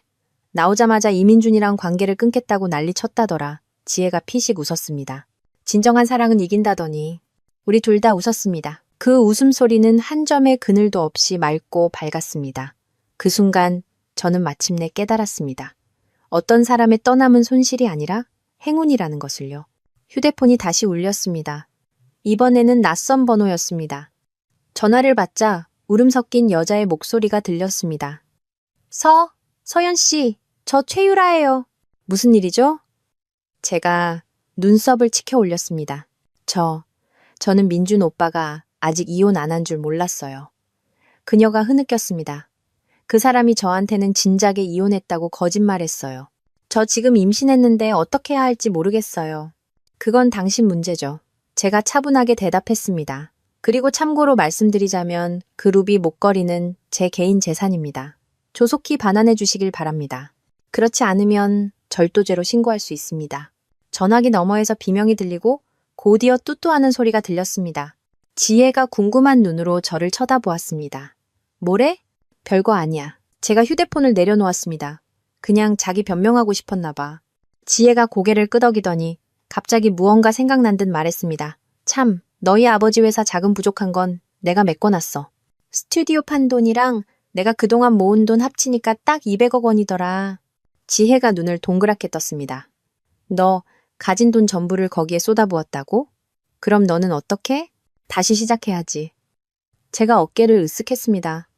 어차피 최악의 시기는 이미 지났잖아. 네, 최악의 시기는 이미 지났습니다. 공항 출입국 심사대에서 주민등록 말소, 통보를 받은 이민준. 구치소에서 신문을 기다리는 이민준. 최유라와 가족들에게 버림받은 이민준이야말로 진짜 악몽을 마주하기 시작한 사람입니다. 그리고 김서연은 마침내 새로운 인생을 시작할 수 있게 되었습니다. 발리 콜레드 호텔의 프레지덴셜 스위트에서 최유라는 베개를 벽에 세게 던졌습니다. 그녀는 방금 프런트 데스크와 한바탕 싸웠습니다. 이민준의 신용카드가 정지되어 즉시 호텔에서 나가라는 요구를 받은 것입니다. 어떻게 이럴 수가 있어? 그녀가 이민준의 여동생 이민지에게 소리쳤습니다. 너희 집 엄청 부자라며? 이제 호텔비도 못 내는 거야? 이민지는 굳은 얼굴로 휴대폰을 확인했습니다. 은행 모든 계좌가 동결됐어. 엄마 연금 계좌까지 막혔다고. 그럼 어떡해? 최유라가 에르메스 가방을 뒤져 현금을 찾았습니다. 나한테는 이 0달러밖에 없는데. 문 밖에서는 이씨 집안의 다른 친척들이 복도에서 시끄럽게 떠들고 있었습니다. 시어머니 박순자 씨는 어눌한 영어로 호텔 매니저와 언쟁을 벌이고 있었습니다. 내 아들은 회사 부사장이야. 돈이 없을 리가 없어.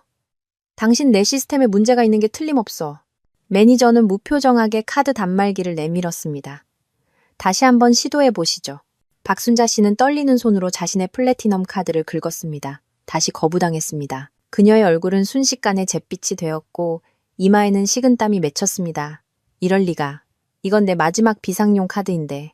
호텔 보안 요원들이 이미 그들의 짐을 꾸리기 시작했습니다. 1시간 후 이씨 집안 12명은 여행 가방을 끌고 호텔 문 앞에 뙤약볕 아래 서 있었습니다.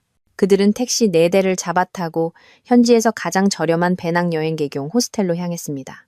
그곳의 가격은 콜레드 호텔의 10분의 1이었습니다. 호스텔 방은 좁고 축축했으며 침대 시트에는 의심스러운 얼룩이 있었습니다.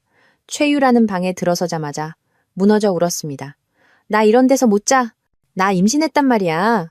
좋은 환경이 필요해. 닥쳐. 박순자 씨가 갑자기 폭발했습니다. 네가 내 아들 꼬시지만 않았어도 일이 이 지경까지 되지는 않았을 거야. 최유라는 멍하니 있다가 이내 반격했습니다. 어머님 아들이 저를 쫓아다녔어요. 본처는 애도 못 낳으니 진작에 이혼했어야 했다면서요. 싸움 소리에 호스텔 주인이 문을 두드리며 경고했습니다. 이민지는 붉어진 눈으로 두 사람을 말렸습니다. 그만 싸워요. 지금 가장 중요한 건 오빠랑 연락해서 국내에서 도대체 무슨 일이 일어났는지 알아내는 거예요. 하지만 이민준의 전화는 끝내 연결되지 않았습니다. 그들은 몰랐습니다. 이 시각 이민준은 서울구치소에서 경제범죄수사대 경관의 연속적인 신문을 받고 있다는 사실을요. 이민준 씨, 회사 장부에서 사라진 200억 원은 어디로 갔습니까? 경관이 이체 기록한 뭉치를 내밀었습니다. 이민준의 양복은 구겨져 있었고 넥타이는 어디로 갔는지 보이지 않았습니다. 그는 신문 실벽의 시계를 쳐다보았습니다. 벌써 8시간째 신문이 계속되고 있었습니다. 경관들은 교대로 들어와 물 한 모금도 제대로 마시지 못하게 했습니다. 정상적인 투자였습니다. 그의 목소리는 쉬어 있었습니다. 계약서도 있습니다. 투자라고요? 경관이 냉소했습니다. 케이맨 제도의 페이퍼 컴퍼니로 이체한 다음 불법 환치기 업자를 통해 싱가포르에서 집을 사는데 썼더군요. 이걸 투자라고 합니까? 이민준의 동공이 급격히 수축했습니다. 그들이 어떻게 이렇게 자세히 알 수 있었을까요? 그리고 경관이 또 다른 서류를 내밀었습니다. 당신이 최유라 씨와 해외에서 결혼식을 올릴 당시 김서연 씨와의 혼인관계는 여전히 유효했습니다. 이것은 중혼죄에 해당하며 최고 2년형에 처해질 수 있습니다. 우리는 정식으로 혼인신고를 하지 않았습니다. 이민준이 급하게 변명했습니다.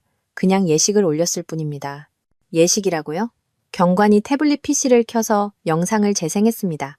이민준이 결혼식에서 큰 소리로 선언하는 모습이었습니다. 오늘부터 최유라는 저의 합법적인 아내입니다.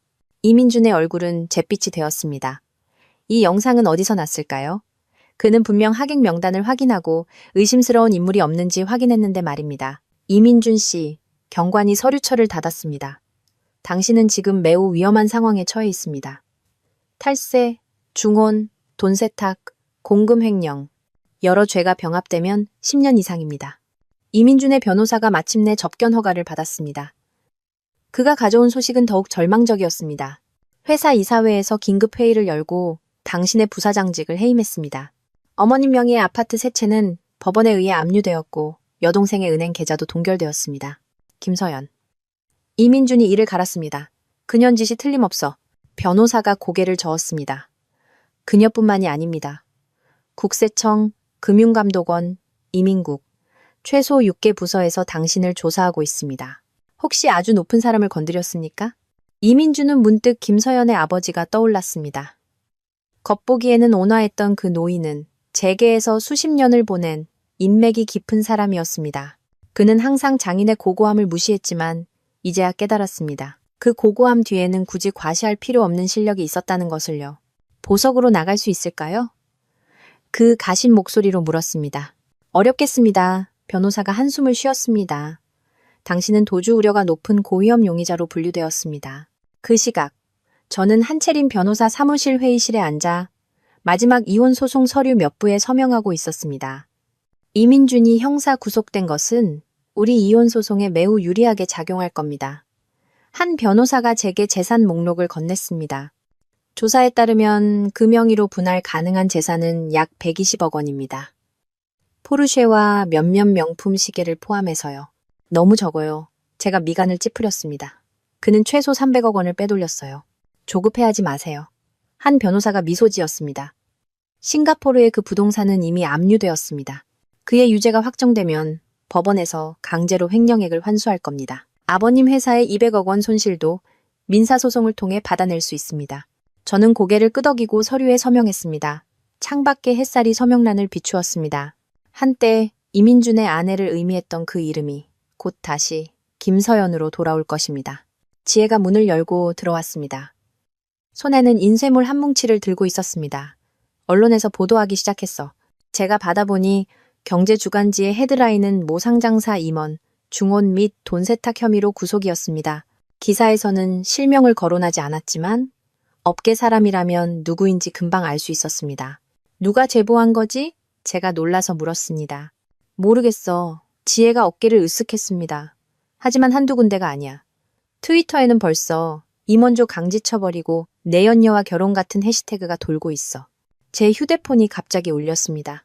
낯선 번호였습니다. 전화를 받자 상대방은 자신을 도시일보 기자라고 소개하며 이민준 사건에 대한 제 의견을 인터뷰하고 싶다고 말했습니다. 죄송하지만 인터뷰는 거절하겠습니다. 저는 단호하게 전화를 끊고 한 변호사를 바라보았습니다. 언론에서 제 번호를 어떻게 알았을까요? 정보 유출은 흔한 일입니다. 한 변호사가 잠시 생각하더니 말했습니다. 하지만 안전을 위해 당분간은 번호를 바꾸는 것이 좋겠습니다. 말이 끝나자마자 제 휴대폰이 다시 울렸습니다. 이번에는 최유라의 아버지였습니다. 목소리에는 억눌린 분노가 담겨 있었습니다. 김서연 씨, 내 딸은 이민준에게 속은 겁니다. 그놈이 당신들과 이혼하지 않았다는 사실을 전혀 몰랐다고요. 최 선생님, 제가 차분하게 응수했습니다. 따님과 제 남편의 불륜 관계는 최소 1년 이상 지속되었습니다. 그녀의 목에는 지금도 제 집안의 유품인 목걸이가 걸려 있습니다. 정말 몰랐다고 생각하십니까? 전화기 너머는 몇 초간 침묵했습니다. 목걸이는 돌려줄 수 있습니다. 하지만 유라는 지금 임신했습니다. 이민준이 책임져야 합니다. 그건 두 분이 알아서 하실 일이죠. 저는 전화를 끊고 바로 전원을 껐습니다. 한 변호사가 제게 새 휴대폰을 건넸습니다. 이걸 쓰세요. 번호는 저와 지혜 씨만 알고 있습니다. 저녁에 집에 돌아와 TV를 켰습니다. 경제 채널에서 이민준 사건을 다루고 있었습니다. 전문가는 돈 세탁 혐의가 유죄로 인정될 경우 그가 10년 이상의 징역형에 처해질 수 있다고 분석했습니다. 저는 TV를 끄고 발코니로 나갔습니다. 6월의 밤바람에 치자꽃 향기가 실려왔습니다. 멀리 도시의 불빛은 여전히 찬란했습니다. 이 결혼의 폐허 위에서 저는 마침내 새로운 시작의 빛을 보았습니다. 휴대폰이 진동했습니다. 배동철 탐정이 보낸 메시지였습니다.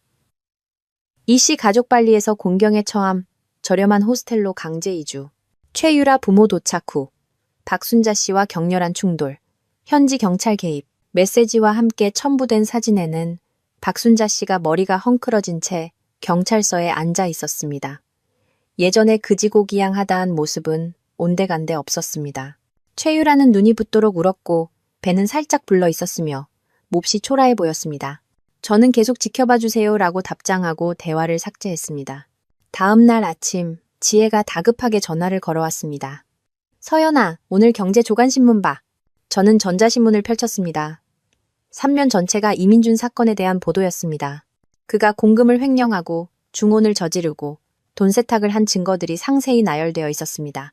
가장 눈길을 끈 것은 기사에서 칼이라는 암호를 쓰는 미스터리한 인물을 언급했다는 점입니다. 불법 환치기 조직의 배후 조종자로 추정된다고 했습니다. 이건 이혼의 범주를 넘어섰어. 지혜의 목소리는 긴장되어 있었습니다. 이민준은 거대한 돈 세탁 네트워크에 연루되었을 수도 있어. 저는 문득 이민준이 최근 1년 동안 자주 언급했던 임 사장이라는 인물이 떠올랐습니다. 혹시 이 사람이 아닐까? 그는 최유라를 데리고 임 사장의 식사 자리에 여러 번 참석했고 대단한 인물을 알게 되었다고 득이양양하게 말했었습니다. 생각에 잠겨 있는데 초인종이 울렸습니다. 현관문 렌즈를 통해 보니 제복을 입은 두 사람이 서 있었습니다. 김서연 씨, 한 사람이 신분증을 제시했습니다. 저희는 경찰청 경제범죄수사대입니다. 이민준 사건 관련해서 협조를 구하고자 왔습니다. 저는 문을 열었습니다. 심장이 빠르게 뛰었습니다. 들어오세요. 그들은 이민준의 경제적 거래에 대한 세부 사항을 물었고 특히 임국강이라는 이름에 주목했습니다. 임국강이요? 저는 고개를 저었습니다. 이민준에게서 들어본 적이 없습니다. 다만 최유라의 아버지가 임씨이긴 합니다. 그녀의 아버지는 아닙니다. 경관이 제게 사진 한 장을 건넸습니다. 이 사람을 아십니까? 사진 속 남자는 50대 정도로 보였고 네모난 얼굴에 짙은 눈썹, 날카로운 눈빛을 하고 있었습니다. 저는 자세히 들여다보다가 문득 무언가 떠올랐습니다. 이민준 회사 연례 파티에서 본 적이 있어요.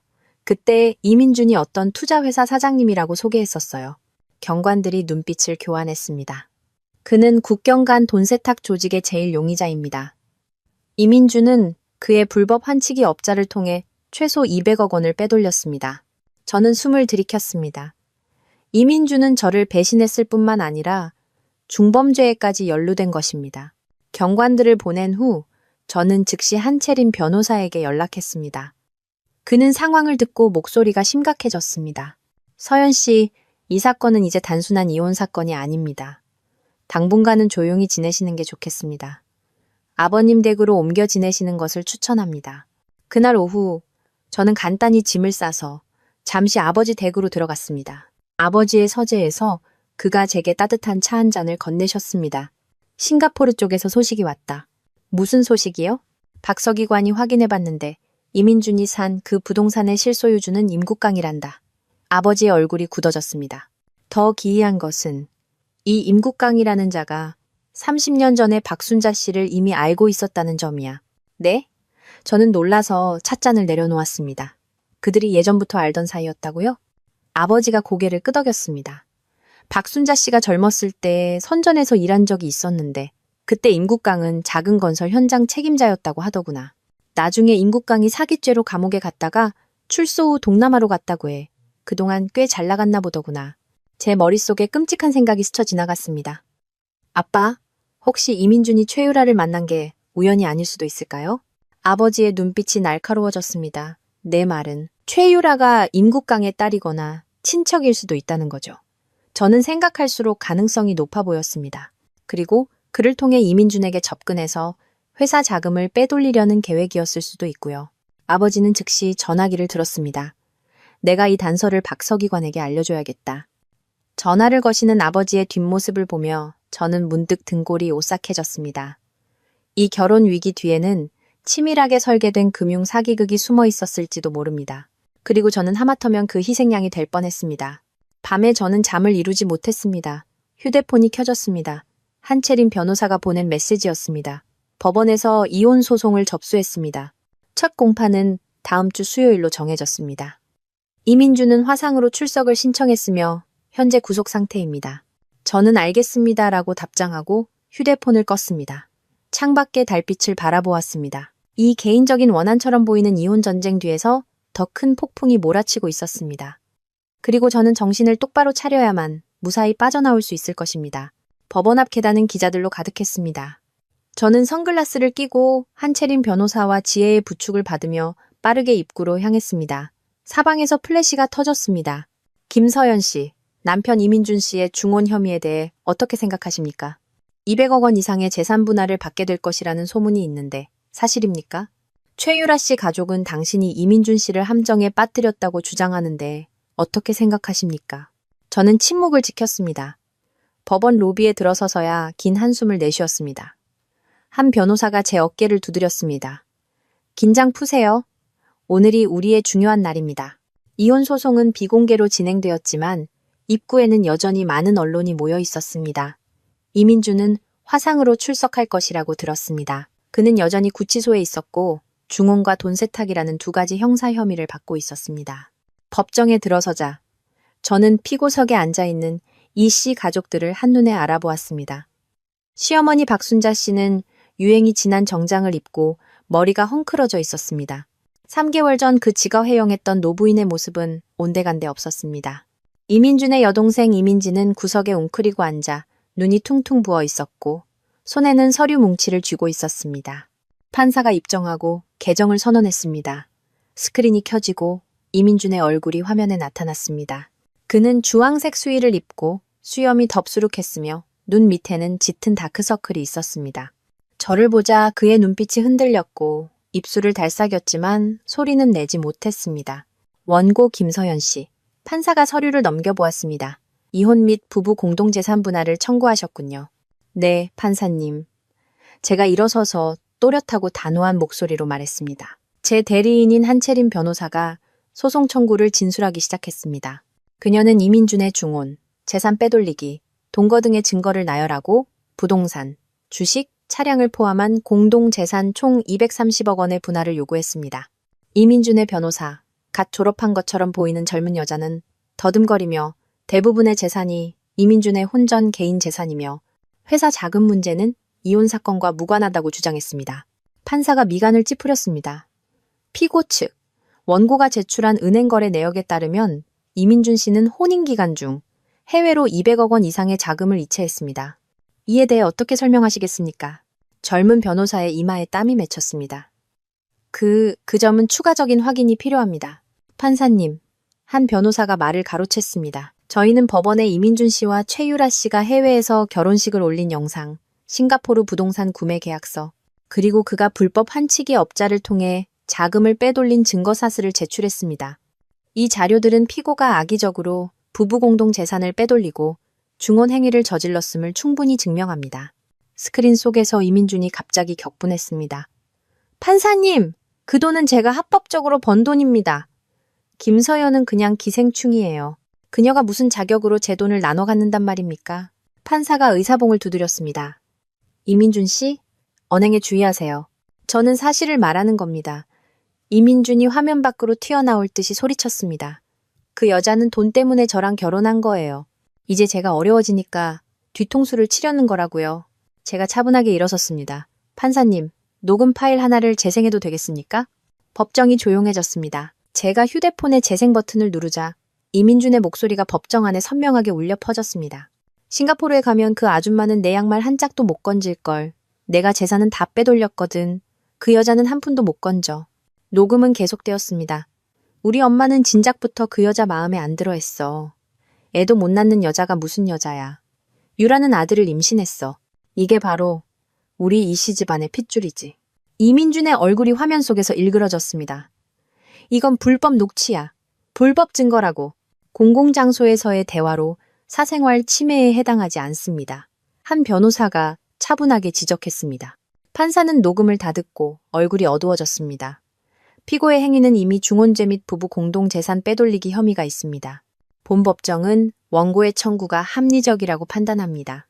박순자 씨가 갑자기 피고석에서 벌떡 일어나 저를 가리키며 욕설을 퍼부었습니다. 이 독한 년, 내 아들을 함정에 빠뜨리다니 천벌을 받을 거야. 법정 경위가 즉시 그녀를 제지했지만 그녀는 뿌리치고 제 앞으로 달려들었습니다. 목걸이 내놔. 그건 우리 이씨 집안 물건이야. 저는 한 걸음 물러서서 가방에서 벨벳 상자를 꺼냈습니다. 이걸 말씀하시는 건가요? 상자 안에는 최유라가 마지못해 돌려준 집안 대대로 내려오는 그루비 목걸이가 있었습니다. 박순자 씨의 눈이 목걸이에 고정되었습니다. 그녀는 갑자기 손을 뻗어 빼앗으려 했지만 법정 경위가 그녀를 붙잡았습니다. 그녀는 여전히 히스테릭하게 소리쳤습니다. 그건 내 거야. 내가 3억 원 주고 산 거라고. 아니요, 5억 원짜리입니다. 제가 차분하게 상자를 닫았습니다. 그리고 이건 단 한 번도 당신 것이었던 적이 없습니다. 판사가 다시 의사봉을 두드렸습니다. 15분간 휴정하겠습니다. 복도에서 지혜가 제게 물 한 잔을 건넸습니다. 괜찮아? 제가 고개를 젓고 막 말을 하려는데 낯선 여자가 갑자기 다가왔습니다. 김서연 씨, 저는 최유라 엄마입니다. 제 딸은 이민준에게 속은 거예요. 지금 임신했는데 생활비가 필요합니다. 제가 냉소하자 그녀가 말했습니다. 그래서요? 이민준이 우리에게 50억 원을 정착금으로 주기로 약속했습니다. 이제 그가 잡혔으니 여자가 손을 비볐습니다. 혹시 이혼 재산 중에서 좀 안 됩니다. 저는 돌아서서 가려고 했습니다. 여자가 제 팔을 붙잡았습니다. 어떻게 그렇게 매정할 수가 있어요? 제 딸은 이제 겨우 23살이라고요. 저는 그녀의 손을 뿌리쳤습니다. 따님이 23살에 내연녀 노릇을 할 줄 알았으니 본인 가정교육부터 반성하셔야겠네요.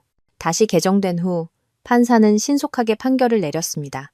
이혼을 허가하며 이민준은 빼돌린 부부 공동재산 210억 원을 반환하고 제게 정신적 피해 보상금 5억 원을 지급하라는 것이었습니다. 싱가포르 부동산은 범죄 수익으로 간주되어 경매에 붙여지며 그 수익금은 아버지 회사의 손실을 보상하는 데 사용될 것이라고 했습니다. 형사사건에 대해서는 이민준은 별도의 재판을 통해 최고 10년의 징역형에 처해질 것이라고 했습니다. 안 돼! 화면 속에 이민준이 갑자기 무너져 울었습니다. 서연아, 내가 잘못했어. 우리 5년 부부였던 정을 생각해서 제발 고소 좀 취하해줘. 나 감옥에는 못 가. 저는 차분하게 그를 바라보았습니다. 5년 부부라고? 당신은 나를 사람으로 대한 적이라도 있었어? 법정을 나서자 기자들이 몰려들었습니다. 이번에는 피하지 않았습니다. 저는 선글라스를 벗고 카메라를 정면으로 응시했습니다. 오늘 법이 제게 공정함을 돌려주었습니다. 비슷한 경험을 겪고 계신 모든 여성분들께 말씀드리고 싶습니다. 침묵하지 마세요. 두려워하지 마세요. 법이라는 무기로 자신을 보호하세요. 김서연 씨, 앞으로의 계획은 어떻게 되십니까? 한여 기자가 큰 소리로 물었습니다. 새롭게 시작할 겁니다. 제가 미소 지었습니다. 이미 제 디자인 스튜디오를 등록했고 다음 달에 정식으로 오픈합니다. 멀리서 박순자 씨가 기자들에게 둘러싸여 있다가 갑자기 감정을 주체하지 못하고 카메라를 향해 소리쳤습니다. 저 여자는 사기꾼이야. 내 아들은 함정에 빠진 거라고. 구경하던 사람들이 고개를 저었습니다. 어떤 사람들은 심지어 시어머니가 저렇게 악독하니 아들이 감옥에 가는 게 당연하지 라고 소리쳤습니다. 이민지가 어머니를 데리고 가려 했지만 기자들에게 가로막혔습니다. 200억 원이 넘는 배상금을 지불할 예정이십니까? 우리는 돈이 없어요. 이민지가 무너져 소리쳤습니다. 집도 다 압류당했다고요. 이 장면은 전국에 방송되었고 그날 밤 실시간 검색어 순위에 올랐습니다. 3개월 후 서현 디자인 스튜디오가 강남의 한 오래된 저택에서 정식으로 문을 열었습니다. 저는 머리를 짧게 자르고 단정한 흰색 정장을 입고 축하하러 온 고객들과 친구들을 맞이했습니다. 아버지와 지혜는 손님들을 맞이하느라 바빴고 한채린 변호사는 좋은 소식을 가져왔습니다. 이민준의 중혼죄는 2년형이 선고됐고 돈 세탁 혐의는 별도로 처리될 예정이야. 싱가포르의 그 집은 80억 원 넘게 경매에 낙찰돼서 너희 아버지 회사 계좌로 이미 입금됐어. 저는 고개를 끄덕이고 창밖을 바라보았습니다. 초여름의 햇살이 정원에 쏟아졌고 새로 심은 치자나무가 꽃을 피우고 있었습니다. 오픈 파티가 한창일 때 안내 데스크에서 최시성을 가진 손님이 찾아왔다고 연락이 왔습니다. 내려가 보니 배가 부른 최유라가 그녀의 어머니와 함께 서 있었습니다. 서연 씨. 최유라의 얼굴은 창백했습니다. 사과하러 왔어요. 그래서요? 제가 눈썹을 치켜 올렸습니다. 민준 오빠가 형을 선고받았어요. 저 아이를 지우고 싶은데 의사 선생님이 너무 늦었다고 하셔서 그녀가 흐느꼈습니다. 엄마가 당신이라면 도와줄 수 있을 거라고. 어떡해요? 아이에게 생활비라도 좀. 그녀의 어머니가 끼어들었습니다. 어쨌든 이 시집안의 핏줄이잖아요. 제가 냉소했습니다. 이민준 씨 어머니는요? 그분은 손주를 가장 중요하게 생각하지 않으셨나요? 그분은 정신이 나가셨어요. 최유라가 떨며 말했습니다. 정신병원에 입원하셨다고 들었어요. 저는 엘리베이터로 향했습니다. 죄송하지만 도와드릴 수 없습니다. 어떻게 그렇게 매정할 수가 있어요? 최유라의 어머니가 소리쳤습니다. 당신이 신고만 안 했어도 민준이가 감옥에 갈 일도 없었고 내 딸이 이 지경이 되지도 않았을 거라고요. 저는 엘리베이터 버튼을 누르고 뒤도 돌아보지 않고 말했습니다. 자업자득이죠. 1년 후 저는 서울 디자인 어워드 시상대에 서서 올해의 신인 디자이너 트로피를 받았습니다. 관객석에서는 우레와 같은 박수와 플래시가 터져나왔습니다. 수상 소감은 간단하게 준비했습니다. 저를 도와주신 모든 분들께 감사드립니다. 특히 제 아버지께 감사드립니다. 제 인생의 가장 어두운 순간에 아버지는 제게 비 온 뒤에 땅이 굳는다는 것을 믿게 해주셨습니다. 만찬에서 익숙한 모습이 제게 다가왔습니다. 이민지였습니다. 그녀는 많이 말랐고 유행이 지난 원피스를 입고 있었습니다. 주위의 화려한 손님들과는 어울리지 않았습니다. 새언니, 그녀가 저를 급하게 불렀습니다. 잠깐 이야기 좀 할 수 있을까요? 저는 그녀를 테라스로 데리고 나갔습니다. 밤바람이 서늘했고 한강의 불빛이 멀리서 반짝였습니다. 오빠가 곧 출소해요. 이민지가 고개를 숙였습니다. 하지만 빚이 너무 많아서 우리 집도 다 팔았어요. 그래서 혹시 돈 좀 빌려줄 수 있을까요? 그녀의 목소리는 점점 작아졌습니다. 저도 직장을 구했지만 월급이 너무 적어서요. 저는 조용히 그녀를 바라보았습니다. 1년 전 바로 이 여자가 시어머니 생일잔치에서 제가 애를 낳지 못한다고 큰 소리로 비웃었습니다. 네가 그랬었지. 제가 나지막이 상기시켰습니다. 내가 네 오빠에게 어울리지 않는다고. 이민지의 얼굴이 확 붉어졌습니다. 그건 제가 철이 없어서. 돌아가. 저는 강 쪽으로 몸을 돌렸습니다. 나는 너희 이씨 집안과는 진작에 끝났어. 그녀는 더 무슨 말을 하려 했지만 지혜가 이미 다가왔습니다. 서연아, 주최 측에서 기념 촬영하자고 찾아. 저는 뒤도 돌아보지 않고 테라스를 떠났습니다. 등 뒤에서 이민지의 억눌린 울음소리가 들렸지만 제 마음에는 더 이상 아무런 파문도 일지 않았습니다. 시상식이 끝나니 깊은 밤이었습니다. 저는 혼자 집으로 걸어갔습니다. 하이힐이 돌바닥을 두드리며 맑은 소리를 냈습니다. 웨딩드레스 숍을 지나가는데 쇼윈도의 마네킹이 순백의 웨딩드레스를 입고 달콤하게 웃고 있었습니다. 5년 전 저도 이렇게 웨딩드레스 숍에 서서 설레는 마음으로 드레스를 골랐습니다. 그때 저는 결혼이 사랑의 결실이자 행복의 보증수표라고 생각했습니다. 이제 저는 압니다. 결혼은 단지 하나의 관계일 뿐이고 행복은 영원히 자기 자신에게 달려있다는 것을요. 휴대폰이 진동했습니다. 스튜디오 단체 채팅방의 메시지였습니다. 새로운 고객이 디자인 시안을 확정했고 성금이 입금되었다는 내용이었습니다. 저는 미소 지으며 화면을 잠그고 별이 총총한 하늘을 올려다보았습니다. 내일의 태양은 변함없이 떠오를 것이고 제 길은 아직 멀고 멉니다. 크리스탈